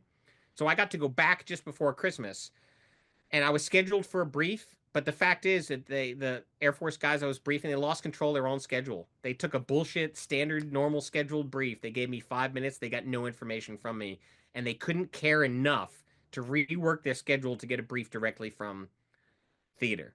And I didn't stay for Christmas, even though I was going back in December, because I didn't want, it was not fair for me to go home and stay for Christmas when all those guys out in the desert couldn't go home for Christmas. So I Hmm. made sure I was back in Baghdad for Christmas, which gets to another story and more slides. So now we're into the storytelling part. We're kind of done tactically with Iraq. There's a bunch of things I just have to lay out. So ask a question. What the heck? So what were your findings then at this point? So you have obviously talked about the command wire. You've talked about the ability to detect that. What other things were would you, if you'd been given 30 minutes, an hour, whatever it was at that briefing, what would you have been saying? Oh, so I got that time. I outbriefed extensively. It was a brief that was initially called All Over the Chart. And it was briefed up to the 4-star level. When General Mattis, as JIFCOM commander, visited the Irregular Warfare Center of Excellence at Nellis, I was deployed, of course. He showed up holding um, a copy of my brief. Did he? So I outbriefed extensively, and I talked about tactical issues and threat issues and counterinsurgency doctrine issues, and the structure of the air component and how we responded and command and control air power in response to Army needs. Most of those recommendations were taken in good stead. The Air Force was not willing, particularly within CENTAF, they were not willing to reconsider their command and control architecture because they viewed Iraq as a temporary condition and they didn't want to have to reorient later, which I completely disagreed with then and now, but not my call. Hmm. So, yes, all this went into a fairly extensive, unclassified um, brief with a classified annex that pointed out a couple things. It talked about combat test, and how we did it, why we did it, how we coordinated it. I mean, it laid out largely what I've told you in clinical detail on PowerPoint slides because we're the Air Force and that's how we communicate information. With pictures. Okay. Um, okay, so rockets. And I mentioned on a previous account that my bicycle, which is right there behind me, oops, let's go in the opposite direction. My bicycle had been temporarily taken offline by a 240 millimeter rocket. Okay, but those were rare. The normal ones were 107 millimeter rockets. And I did not know that 107 millimeter was a caliber. But by the time I left Baghdad, I could identify a 107 millimeter rocket in all phases of flight from launch to explosion. So, I had a couple rocket events, right? So, Thanksgiving, where I go to the chow hall for Thanksgiving, we get turkey, but you know what else they had? Shrimp. I love shrimp. Okay. But I particularly then, I did not like to eat by myself at a table. Okay. And I was often soloing it because I had this weird fixation that everybody's watching me eat. Nobody's watching me eat. Nobody gives a shit what I'm eating, how I'm eating, but it's just a thing. So I like to grab my food and I go back to my trailer and I can eat however I want. If I want to inhale shrimp through both nostrils, I can do it and nobody will know it. So, not that I would do that because that's disgusting and it would ruin a good shrimp. Um, And so I'm walking home with my shrimp, and the freaking alarm goes off. Like incoming, incoming. It's like, damn it, it's an automated alarm.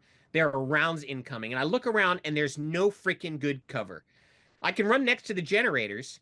Okay, that's not good cover. Never take cover beside something filled with flammable liquid. Okay, made that rule right there. Hadn't given it any thought before or since, but don't do that.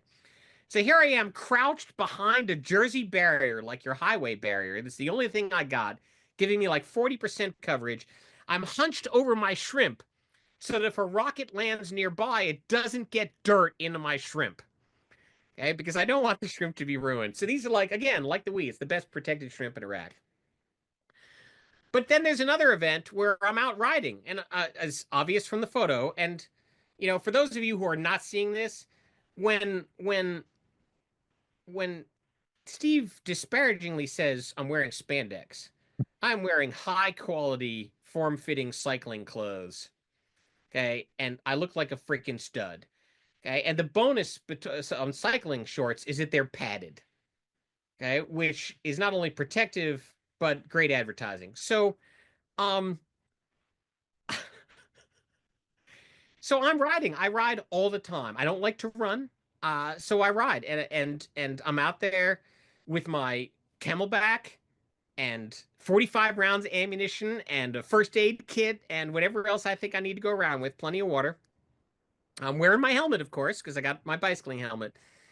And the rocket alarm goes off, and then I hear, boom, boom, and it's like, damn it! I'm on a causeway between ponds in Baghdad. And so there is no cover. So I just start racing to try and get across a bridge so I can go underneath the bridge and into cover. This is the bridge of justice. And so from where I'm standing, actually, and taking this photo much later, this is where the first rocket hits, which is right next to the British building, but it lands in the water. So as I'm riding frantically towards this bridge from the right, I have no idea how fast I'm going, but I'll bet you I was pretty freaking quick. I hear the rocket coming in, and I think, oh, this is gonna be close. And boom, it is close, but it hits the water. The water absorbs all the frag. So by the time the second round comes in, I've crossed the bridge, I have dismounted, and I'm under the bridge to the left, across the canal where those cables are going, with another local worker, probably an import, and we're sheltering from the next 8 rounds that come in. I later plotted them all. I am in an exact geographic middle of the 9 rocket stunk, which is probably the safest place to be because they're not that accurate. 2 of them didn't even go off. The only injury was a working dog who got his ear clipped by a fragment. But every time a rocket lands, this guy is swearing in English. And it's just one string of foul profanity after another, and I'm laughing my ass off. So to make things worse, here's this guy crouched under a bridge in fear of his life, wondering why he ever took this freaking job, and there's an American under the bridge laughing with him, laughing his ass off. So that's the rocket events. Christmas. People sent me stuff. I'm back for Christmas.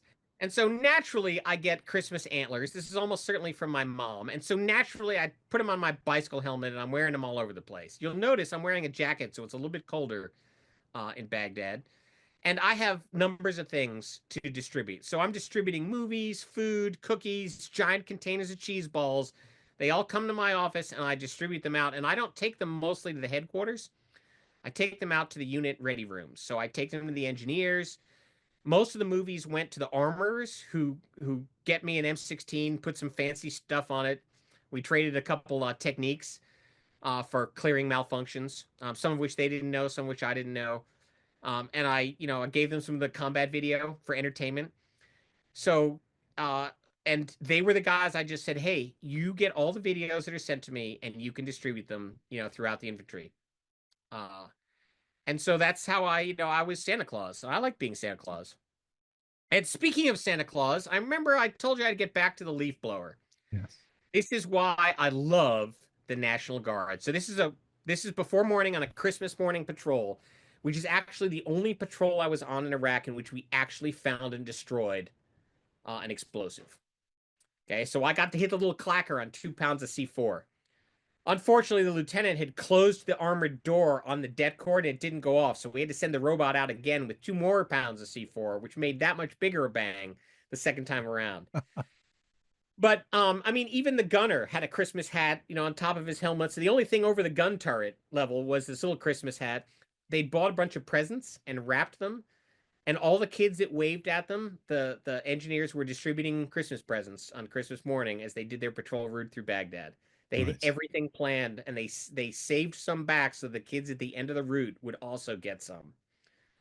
And so the Leafblower, this is a National Guard edition.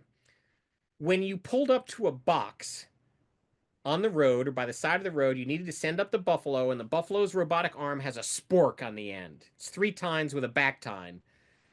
And they would poke the box. And if the box did not explode, they would then kind of dismantle the box with the arm, and then we would move on. But that takes time every time. So one of the guard guys said, I'll put a gasoline-powered leaf blower on the front of the vehicle. And so this leaf blower had a rod that went through the frontal armor so that the driver could change it from blowing left to blowing right. And it would blow a stream of high-pressure air at the box. And if the box was empty, it blew away. And if it did not blow away, you backed off and brought up the buffalo. Probably cut stopped times by well over 50%. That's a National Guard combat engineering unit at work. Nice. Leaf blower. Yeah, that's clever. Yeah, super clever. And that's just one of the palaces at night with a helicopter over the top. Because I happened to be cycling and it looked like it was going to be a cool shot, and darn it, yes, it was. So that wraps me up for Iraq. I think I've got in the stories I wanted to get, and here we are. And so just to change the complete flavor, Afghanistan is not Iraq. And so one of the things with Afghanistan is what we call the jingle trucks. That's a jingle truck. That's in the Konar River Valley, and it's an Americanization of Jenga trucks. Truck drivers decorate their trucks. It's their whole livelihood. And they have reflective stuff hanging from the windows and mirrors all over them, which means, by the way, that they actually give you flashes all the time as if somebody's looking at you with binoculars. Oh. So I've checked out bicycles because we'd dismount and check out a bicycle because we got a flash from a tree line. It was just a guy taking a break during Ramadan. So Afghanistan, different environment. This is a kalat. All villages in the hinterlands where I was looked like this. They are fortified compounds with high walls. There's a lot of stuff growing inside the compounds and outside the compounds. The terrain is fairly steep. There are some parts of Afghanistan that, if it were not for goats, could not be inhabited. I mean, this is barren. There are also parts of Afghanistan in which the hills are green. It's not green because there's green stuff growing. It's green because there are surface copper deposits. There are lapis mines that have been mined consistently and continuously since Alexander the Great conquered the country 300 BC. And so here I am, and I'm back in the game. And in the right, I'm in the Kurisofi Valley up at altitude. On the one patrol where I wore the new tiger stripes and decided that was never going to happen again. Too heavy, too hot, too pointless, and not fireproof. Okay, so I'm back in my normal combat configuration, which is flight suit, body armor, ammo, weapons, and all the assorted accoutrements, but no hand grenades. That's the V5 version of the RG-31, blasting across the desert. That's what we did a lot of work with. This is a Husky with ground-penetrating radar. So I did one long patrol out to the border in Pakistan, in the southeast corner, Paktika province, and this obstacle took us all day to get through because there are maybe brown lines on the map. That doesn't mean it's a road. This is near an abandoned village where it is essentially a hazard where the dust has gathered. It is so thick that we cannot get through it with trucks. We had to put trucks that went into this, we had to pull out with cables. So We had an earth mover. We dismounted an earth mover that we were transporting from its flatbed. We kind of dug out this trench, and now we've got the ground penetrating radar checking it over. Is the ground penetrating radar that entire assembly at the front? Yep. That's not a scoop or something. Nope. That whole thing's a radar. Yep. How far down could it see? Depends on the type of soil and the moisture content. But generally, in this case, farther than anybody's willing to dig. Okay. Um, So what it would for the operator, it would just beep when it saw something, or you'd actually see a picture in the oh, the you camera. got both. You got a Okay. warning, and you had to be freaking fast, but it also slowed your speed of advance down quite a bit. Okay. So again, this is what combat logistics patrol looks like. You're strung out. You're going between hills, valleys, villages. You see the point vehicle has a remote weapon station. Obviously, I'm dismounted ahead of this lot, because I'm taking this photograph. From an elevated position. Our flatbeds to move damaged vehicles. You bring along empty flatbeds for that. We've got our Hemet transporters. The inset on the lower left shows two Huskies out in front, an RG-35 off the road, and a Buffalo with its cage armor. Combat engineers. This this was a fun event, 10 days long, and we had the company commander with us, so that was very handy. Learned a lot on this particular trip, and we encountered 7 IEDs. We found 3 of them. The other 4 we encountered the hard way. Found them the hard way. We were mortared. We were ambushed. This is all normal operations.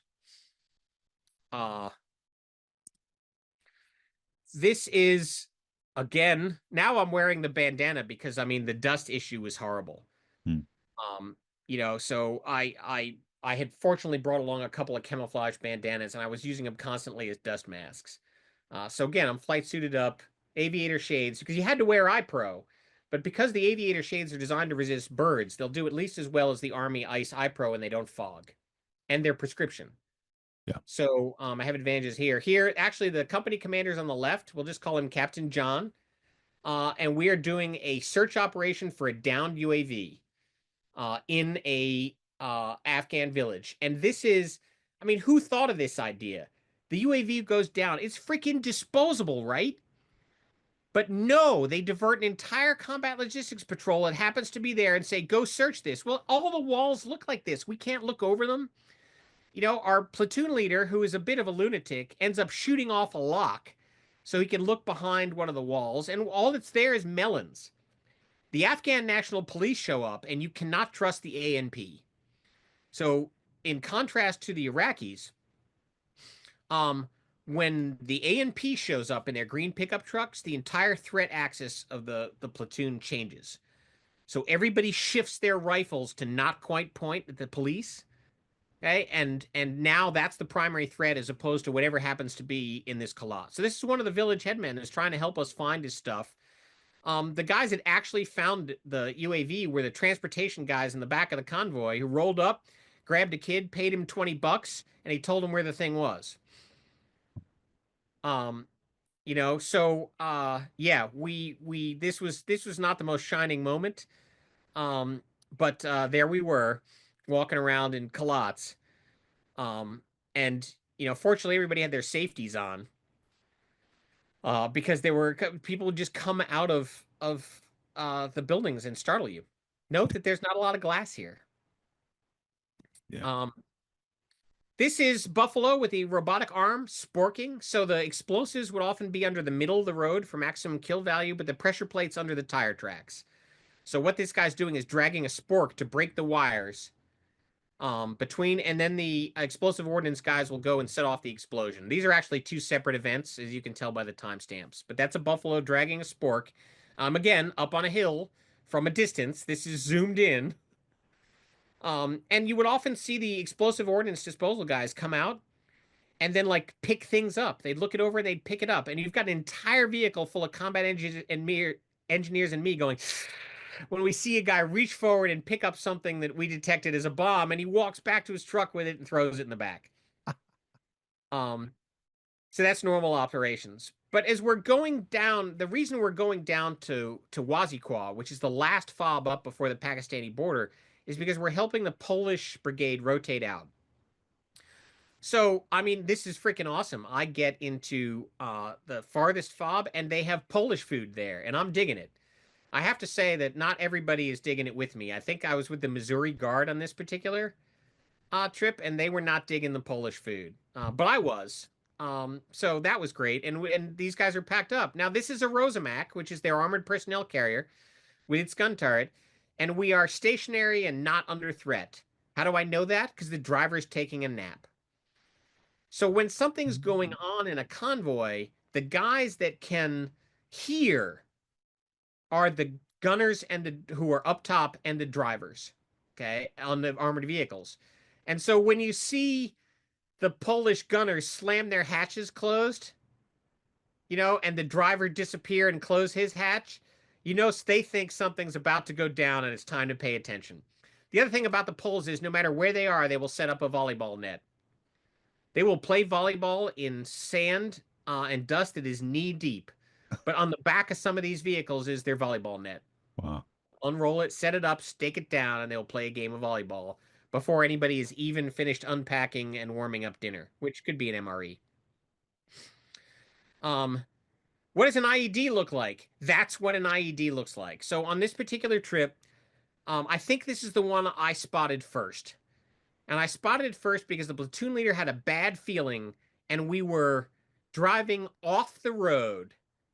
And I actually saw this looking out the back. We had already passed it. And what I'm looking at is a circle of disturbed earth right here in the middle, if you can see the mouse. This water bottle is here because I've thrown the water bottle to kind of mark the IED so everybody else's eyes can get on it. If it were at night, I'd have put a glow stick in the water bottle. Otherwise, you throw a glow stick and it disappears in the dust.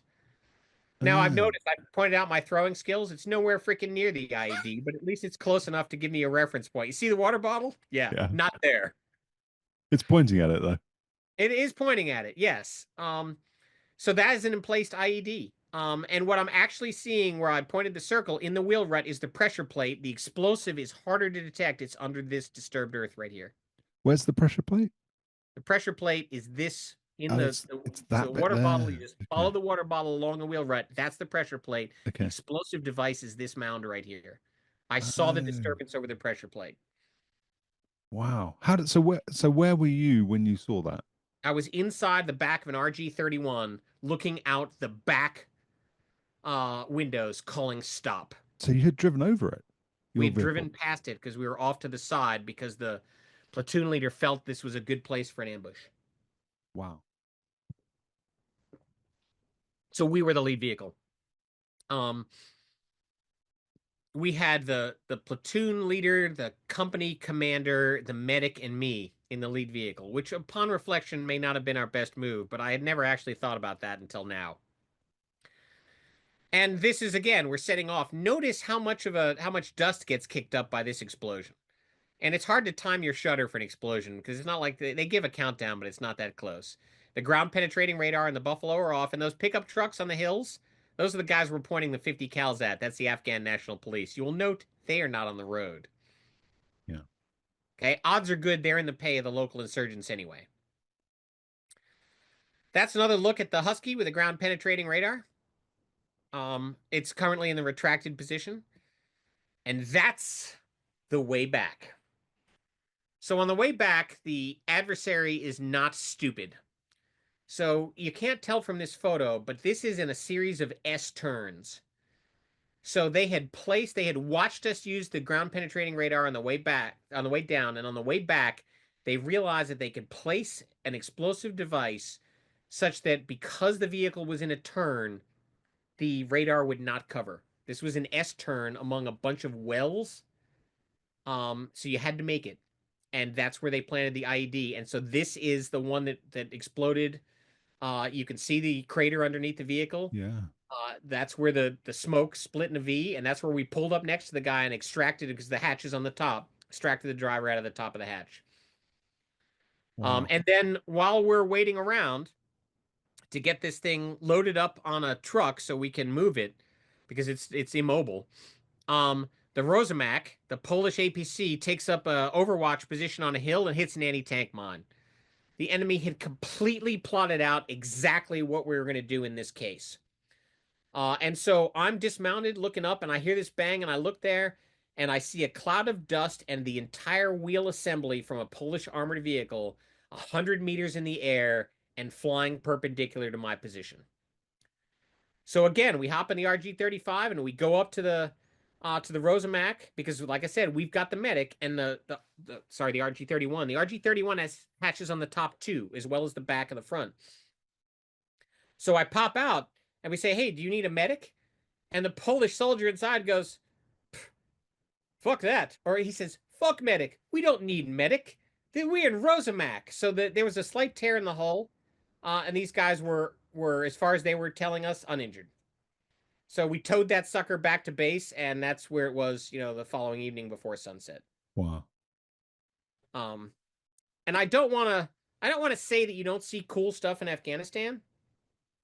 This is Khyber Khat. This is an ex-British Army post. Khyber Khat Castle, it's often called, and it is allegedly haunted by all the prisoners that were tortured to death here by the Brits and the Soviets. Okay, it was an Afghan National Army post with a small special forces detachment. We spent a couple nights in here. That's pretty much. There's no electric lights, and you try not to show lights after dark because you don't want to catch mortar rounds because you're showing lights. So there I am sleeping under one of those flatbeds on a cot. In case mortar fire comes in, at least I'm under a flatbed. Did you see any evidence of it being haunted? Any ghosts? No, but I was tired and I slept heavily. On the right, this is Fob Blessing in the Korengal River Valley, which was a separate trip at the time. The Konar River Valley. This was one of the most heavily fought over areas at the time I was there. Just a month before I think I got there, a French paratroops had gotten into a long, extended firefight and taken a lot of casualties. I'd have liked to embed with the French, but I didn't have the French language skills to do it. There's no point in, having a guy who doesn't speak your language when it all goes to pieces because they're not going to talk in English for me and I can't advise them in French. So I'd love to hook up with the French paratroops, but I just didn't have the language skills. So this is Fob Blessing, and this is a point in their deployment where they are not going outside the wire, other than to set up observation posts. I got in and out of there by helicopter. They had a battery of 155 millimeter howitzers, and they were doing all of their reconnaissance and interdiction with fire. Because they'd been there for 12 months. They had 3 more months to go, and the battalion commander, it wasn't even an infantry unit. It was what they called part of a maneuver enhancement brigade, which is where you take a bunch of support guys and make them pretend they're infantrymen and stick them out in the field. Bad idea, but they were at a point, and I can't blame them. They were at a point in their patrol history where they were hunkered down because the battalion commander was not prepared to lose more guys to no purpose that he could detect. Yeah. And I show this to show you how steep the mountains are, and how lovely the terrain is. And that's a better look at exactly the same area.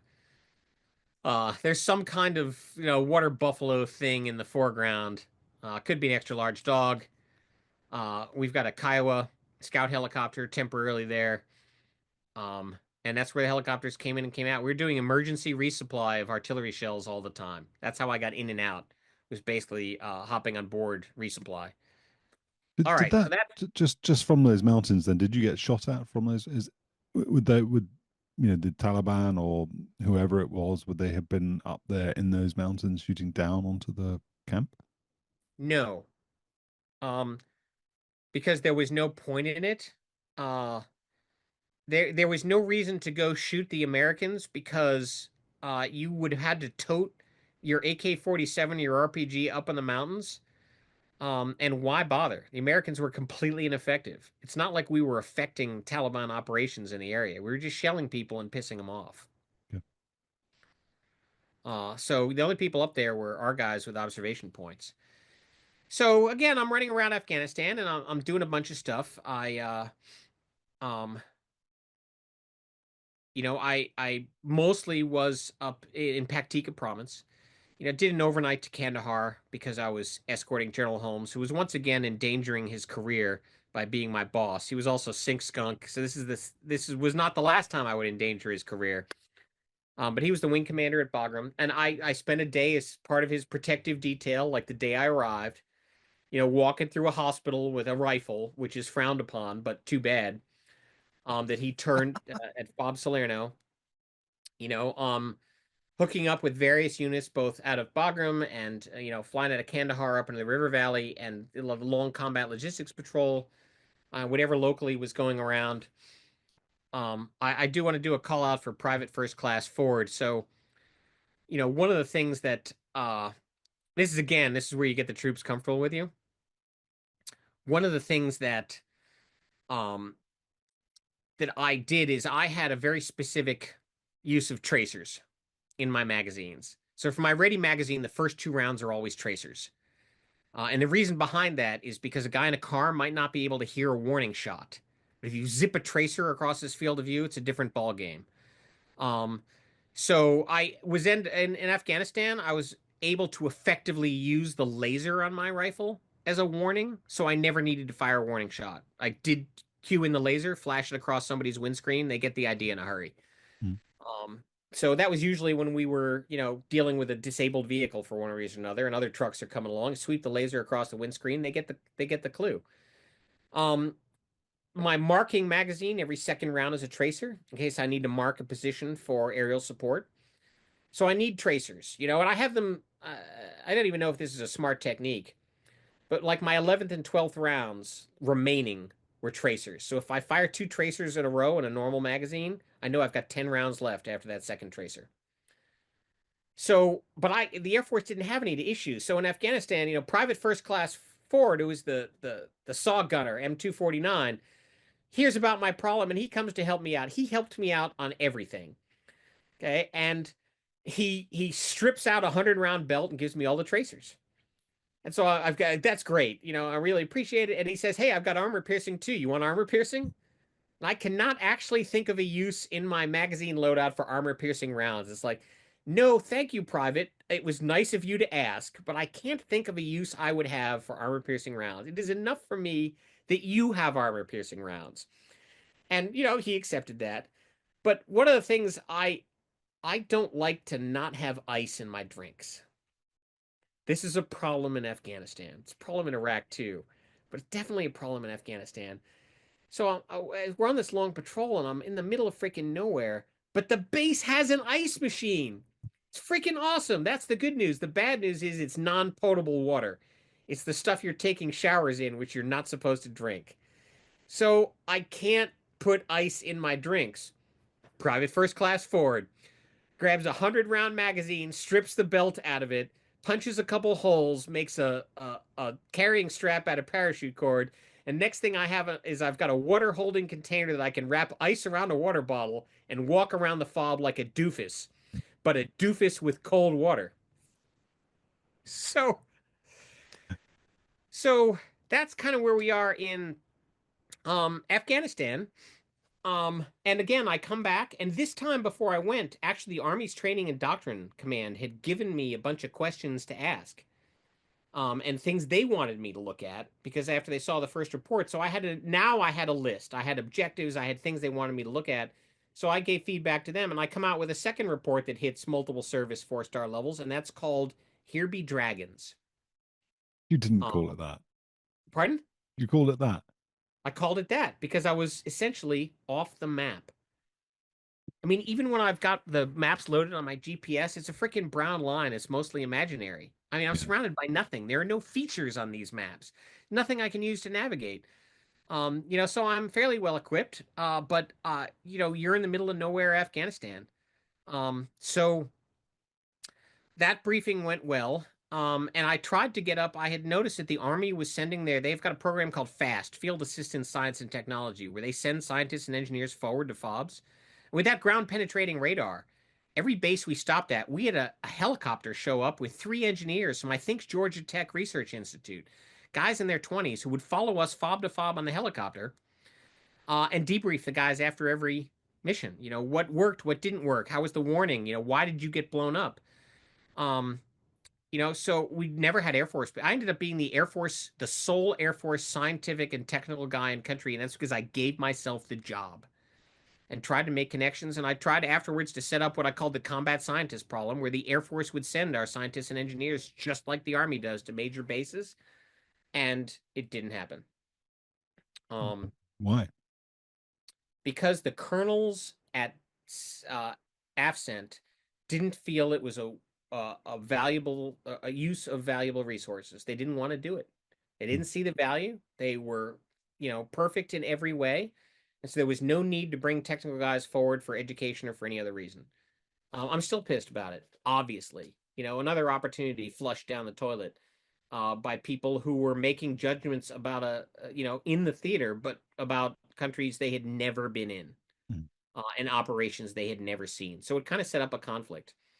And one of the things I was doing in both Iraq and Afghanistan is I asked people about light attack. So the light attack idea had already germinated because in 2007, I was taking that picture in Colombia, seeing the Super Tucano and with precision weapons and the sensor ball. And this was what we'd been looking for, Toro and Meat and I, when we conceived a modern A1 Sky Raider equivalent for the operations in Iraq and Afghanistan. And once soldiers had it explained to them, they said, yeah, that would be nice, particularly if we could put these out at forward operating bases. So we did briefings. We were trying to make the point. We showed how you could distribute it. We showed how you could cut down fighter reaction time. And we thought we were getting interest. So I'll go to my last slides. And I actually made a huge mistake.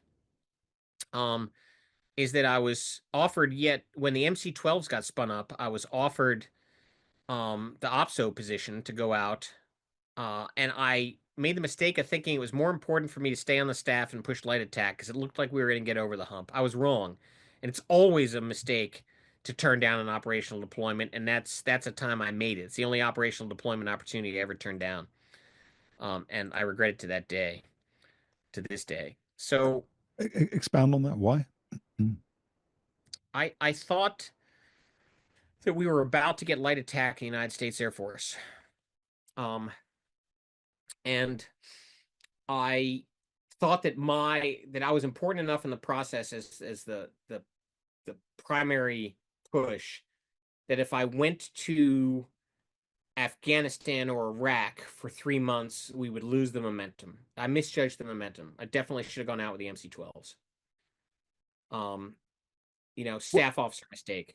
What do you think? So you've talked previously about being the most combat deployed aviator in your squadron for 6 years, I think, or in the fighter community, or no, over a 6 year period. It was so over 6 years. So you never shied away from that. But what would you have got from 3 months as OPSO of an MC-12 unit?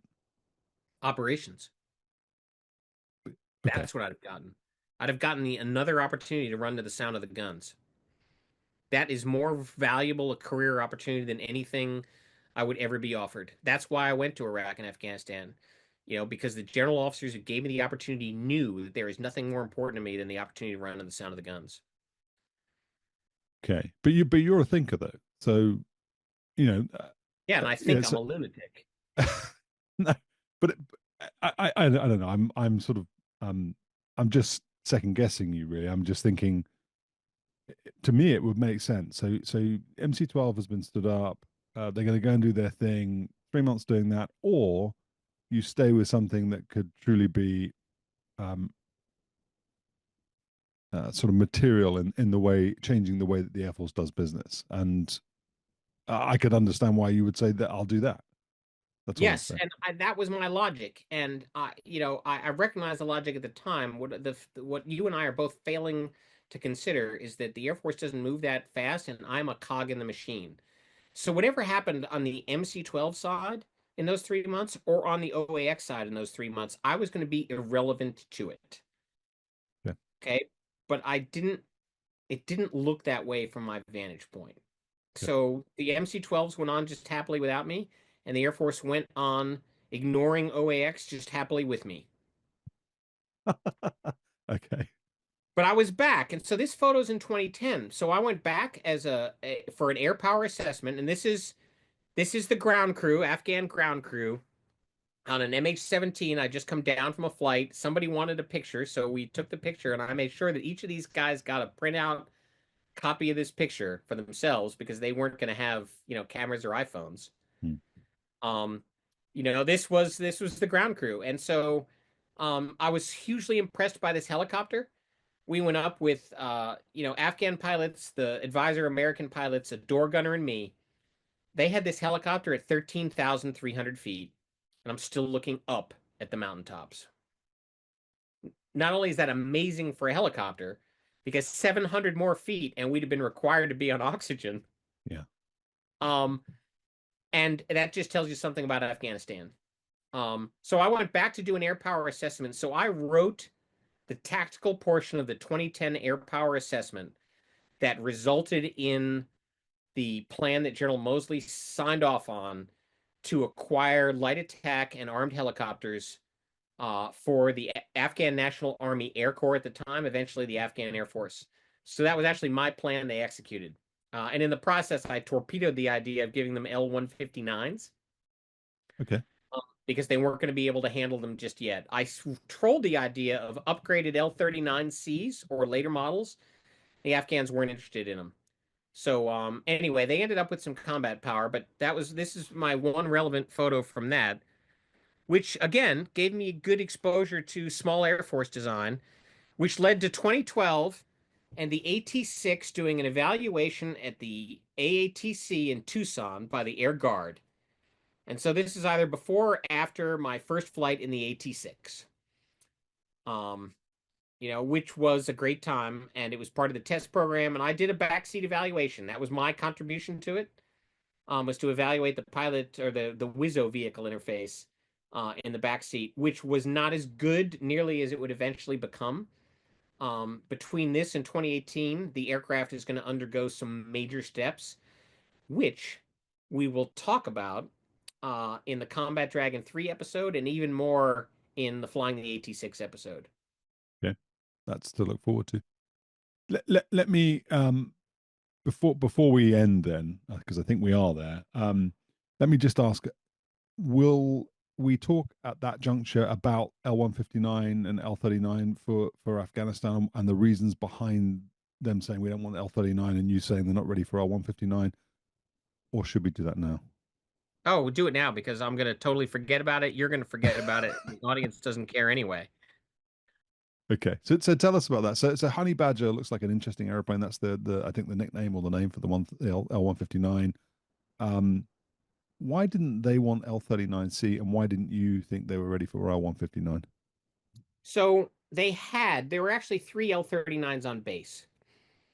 And they were simply not cool enough. This is a common mistake for a developing Air Force. They want a cool jet. And I was trying to give them a jet that would match their capabilities to their needs. So the L-39 was a trainer.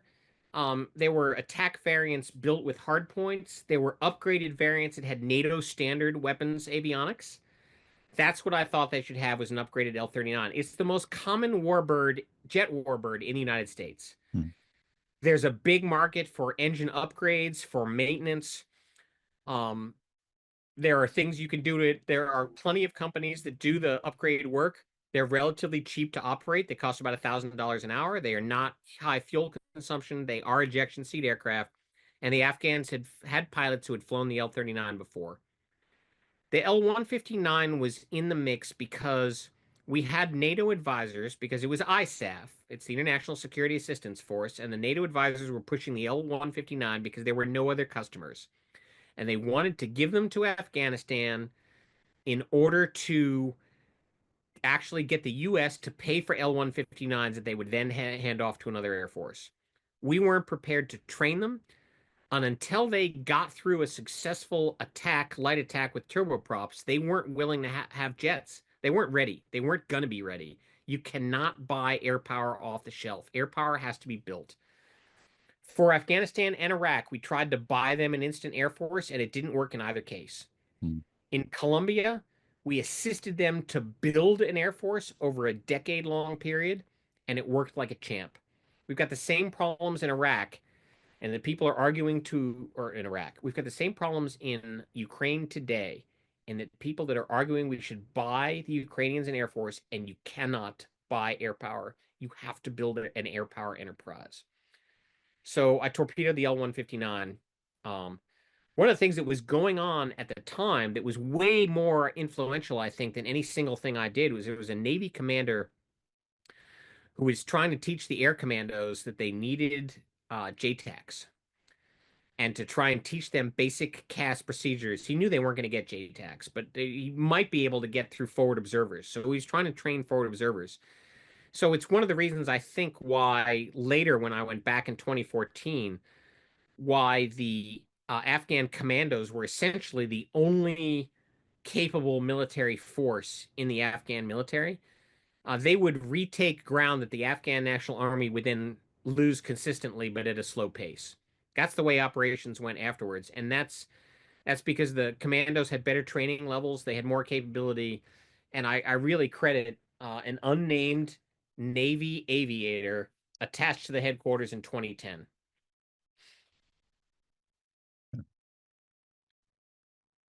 Um, Final question then, just staying on the Afghanistan side of things then. So notwithstanding then your concerns about sort of building somebody or buying somebody in Air Force, what were their, I want to say, human capital sort of qualities? Did they have aviators who were ready to go and start flying? Did they have, were you going to have to take young guys and send them to the States, which I think is what eventually happened when the Afghan Air Force was stood up? What did you have to work with? Who were the sort of personnel that they had available?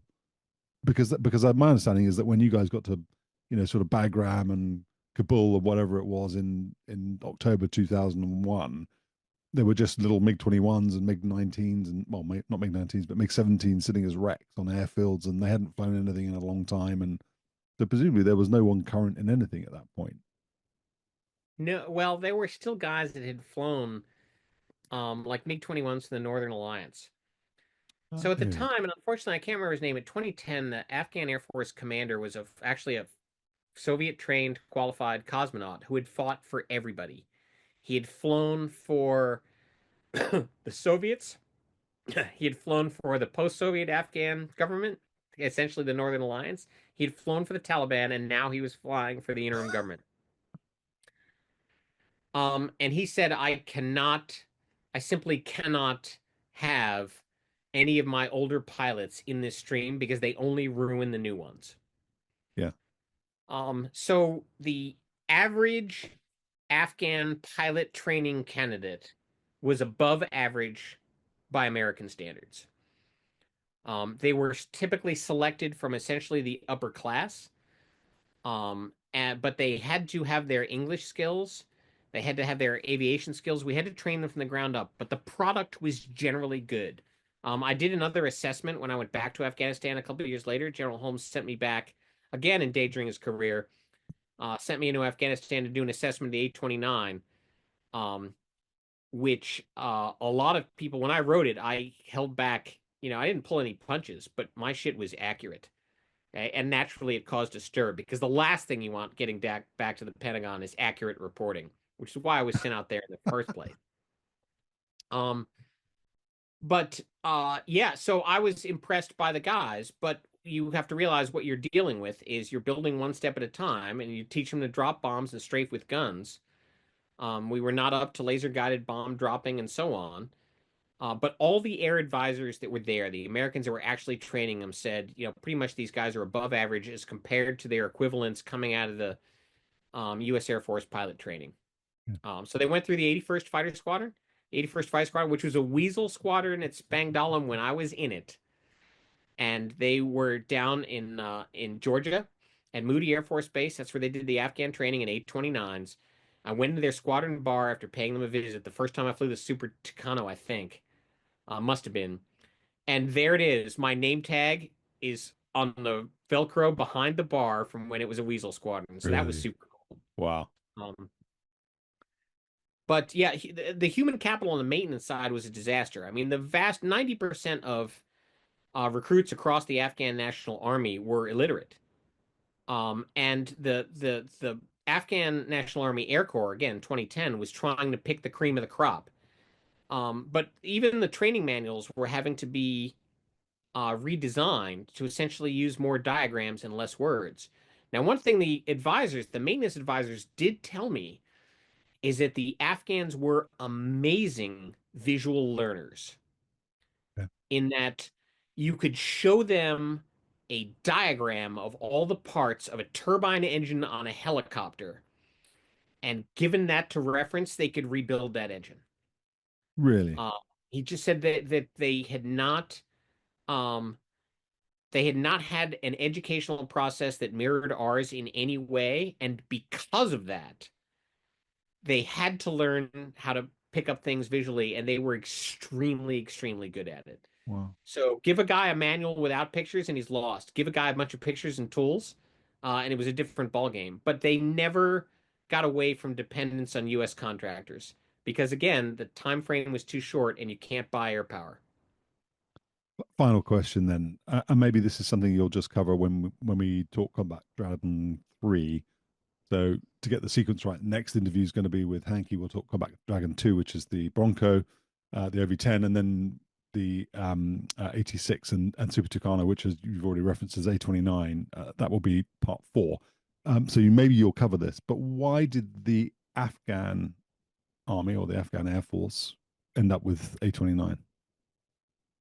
Because they were it was the only light attack aircraft available on the market at the time, Okay. because the Brazilians had built it for their own use and sold it to Colombia with the capabilities we wanted. The conversion of the T6, which is a mature airframe, to the AT6 was essentially lagging behind. The other reason, in Starbaby's humble opinion, is that the people who at Air Force Material Command who assessed the A29 for use did not do a thorough or credible assessment of where the aircraft was, not in terms of flashy stuff like the ability to carry ordnance, but in terms of basic aircraft handling manuals and test. So we gave to the Afghans an aircraft that was incompletely tested by US standards. And we didn't even flag that to our own guys. Really? Um, it needed a lot of supplementary work from the Embraer factory to bring it up to just change the operational flight program enough so that it was usable for what we wanted to train the guys to do. It's a different design philosophy thing at that stage, but it's also a testing thing. The Brazilians did not do the level of spin testing or asymmetric testing that we would have considered routine. And I think we made an assumption that testing was done and it was not done. Yeah. Um, so that's why the A29 came out, is because it looked like it was the most mature weapon system. And we passed over the idea that it was not a mature enough airframe in the way that we would have expected it. Okay. Well, you will no doubt, and Hanky will join us for that episode anyway. But you will both no doubt go into the ins and outs of all of that stuff. So having said that was my last question. This is my last question, and I know that you follow these kinds of things, so hopefully you'll have an answer of some description. At the handover then of um, the military infrastructure in Afghanistan to the Taliban by the US, well, not ostensibly by the US, a couple of years ago, whenever it was. Did any A29s remain? Had they all been flown west to? Did they go out to Pakistan or neighboring No, countries? um, And is the Taliban flying them if they're still there? I haven't got a total count. Um, a bunch of the ones at Kabul were destroyed in place very thoroughly before the last C-17s were flew out. Um, some of the crews escaped up to Mazar-e Sharif, which is a forward operating base. Those aircraft were abandoned in place. Um, but without Brazilian support, the chances of maintaining them and flying them are effectively zero. Yeah. And geez, I mean, I'm happy to have Taliban pilots try and fly that thing. Good luck with that. Um, I will give one more preview to Combat Dragon 2, though. So, Combat Dragon 1 was the combat introduction of the A-37 Dragonfly into Vietnam. It was successful. It was a combat demo. So I had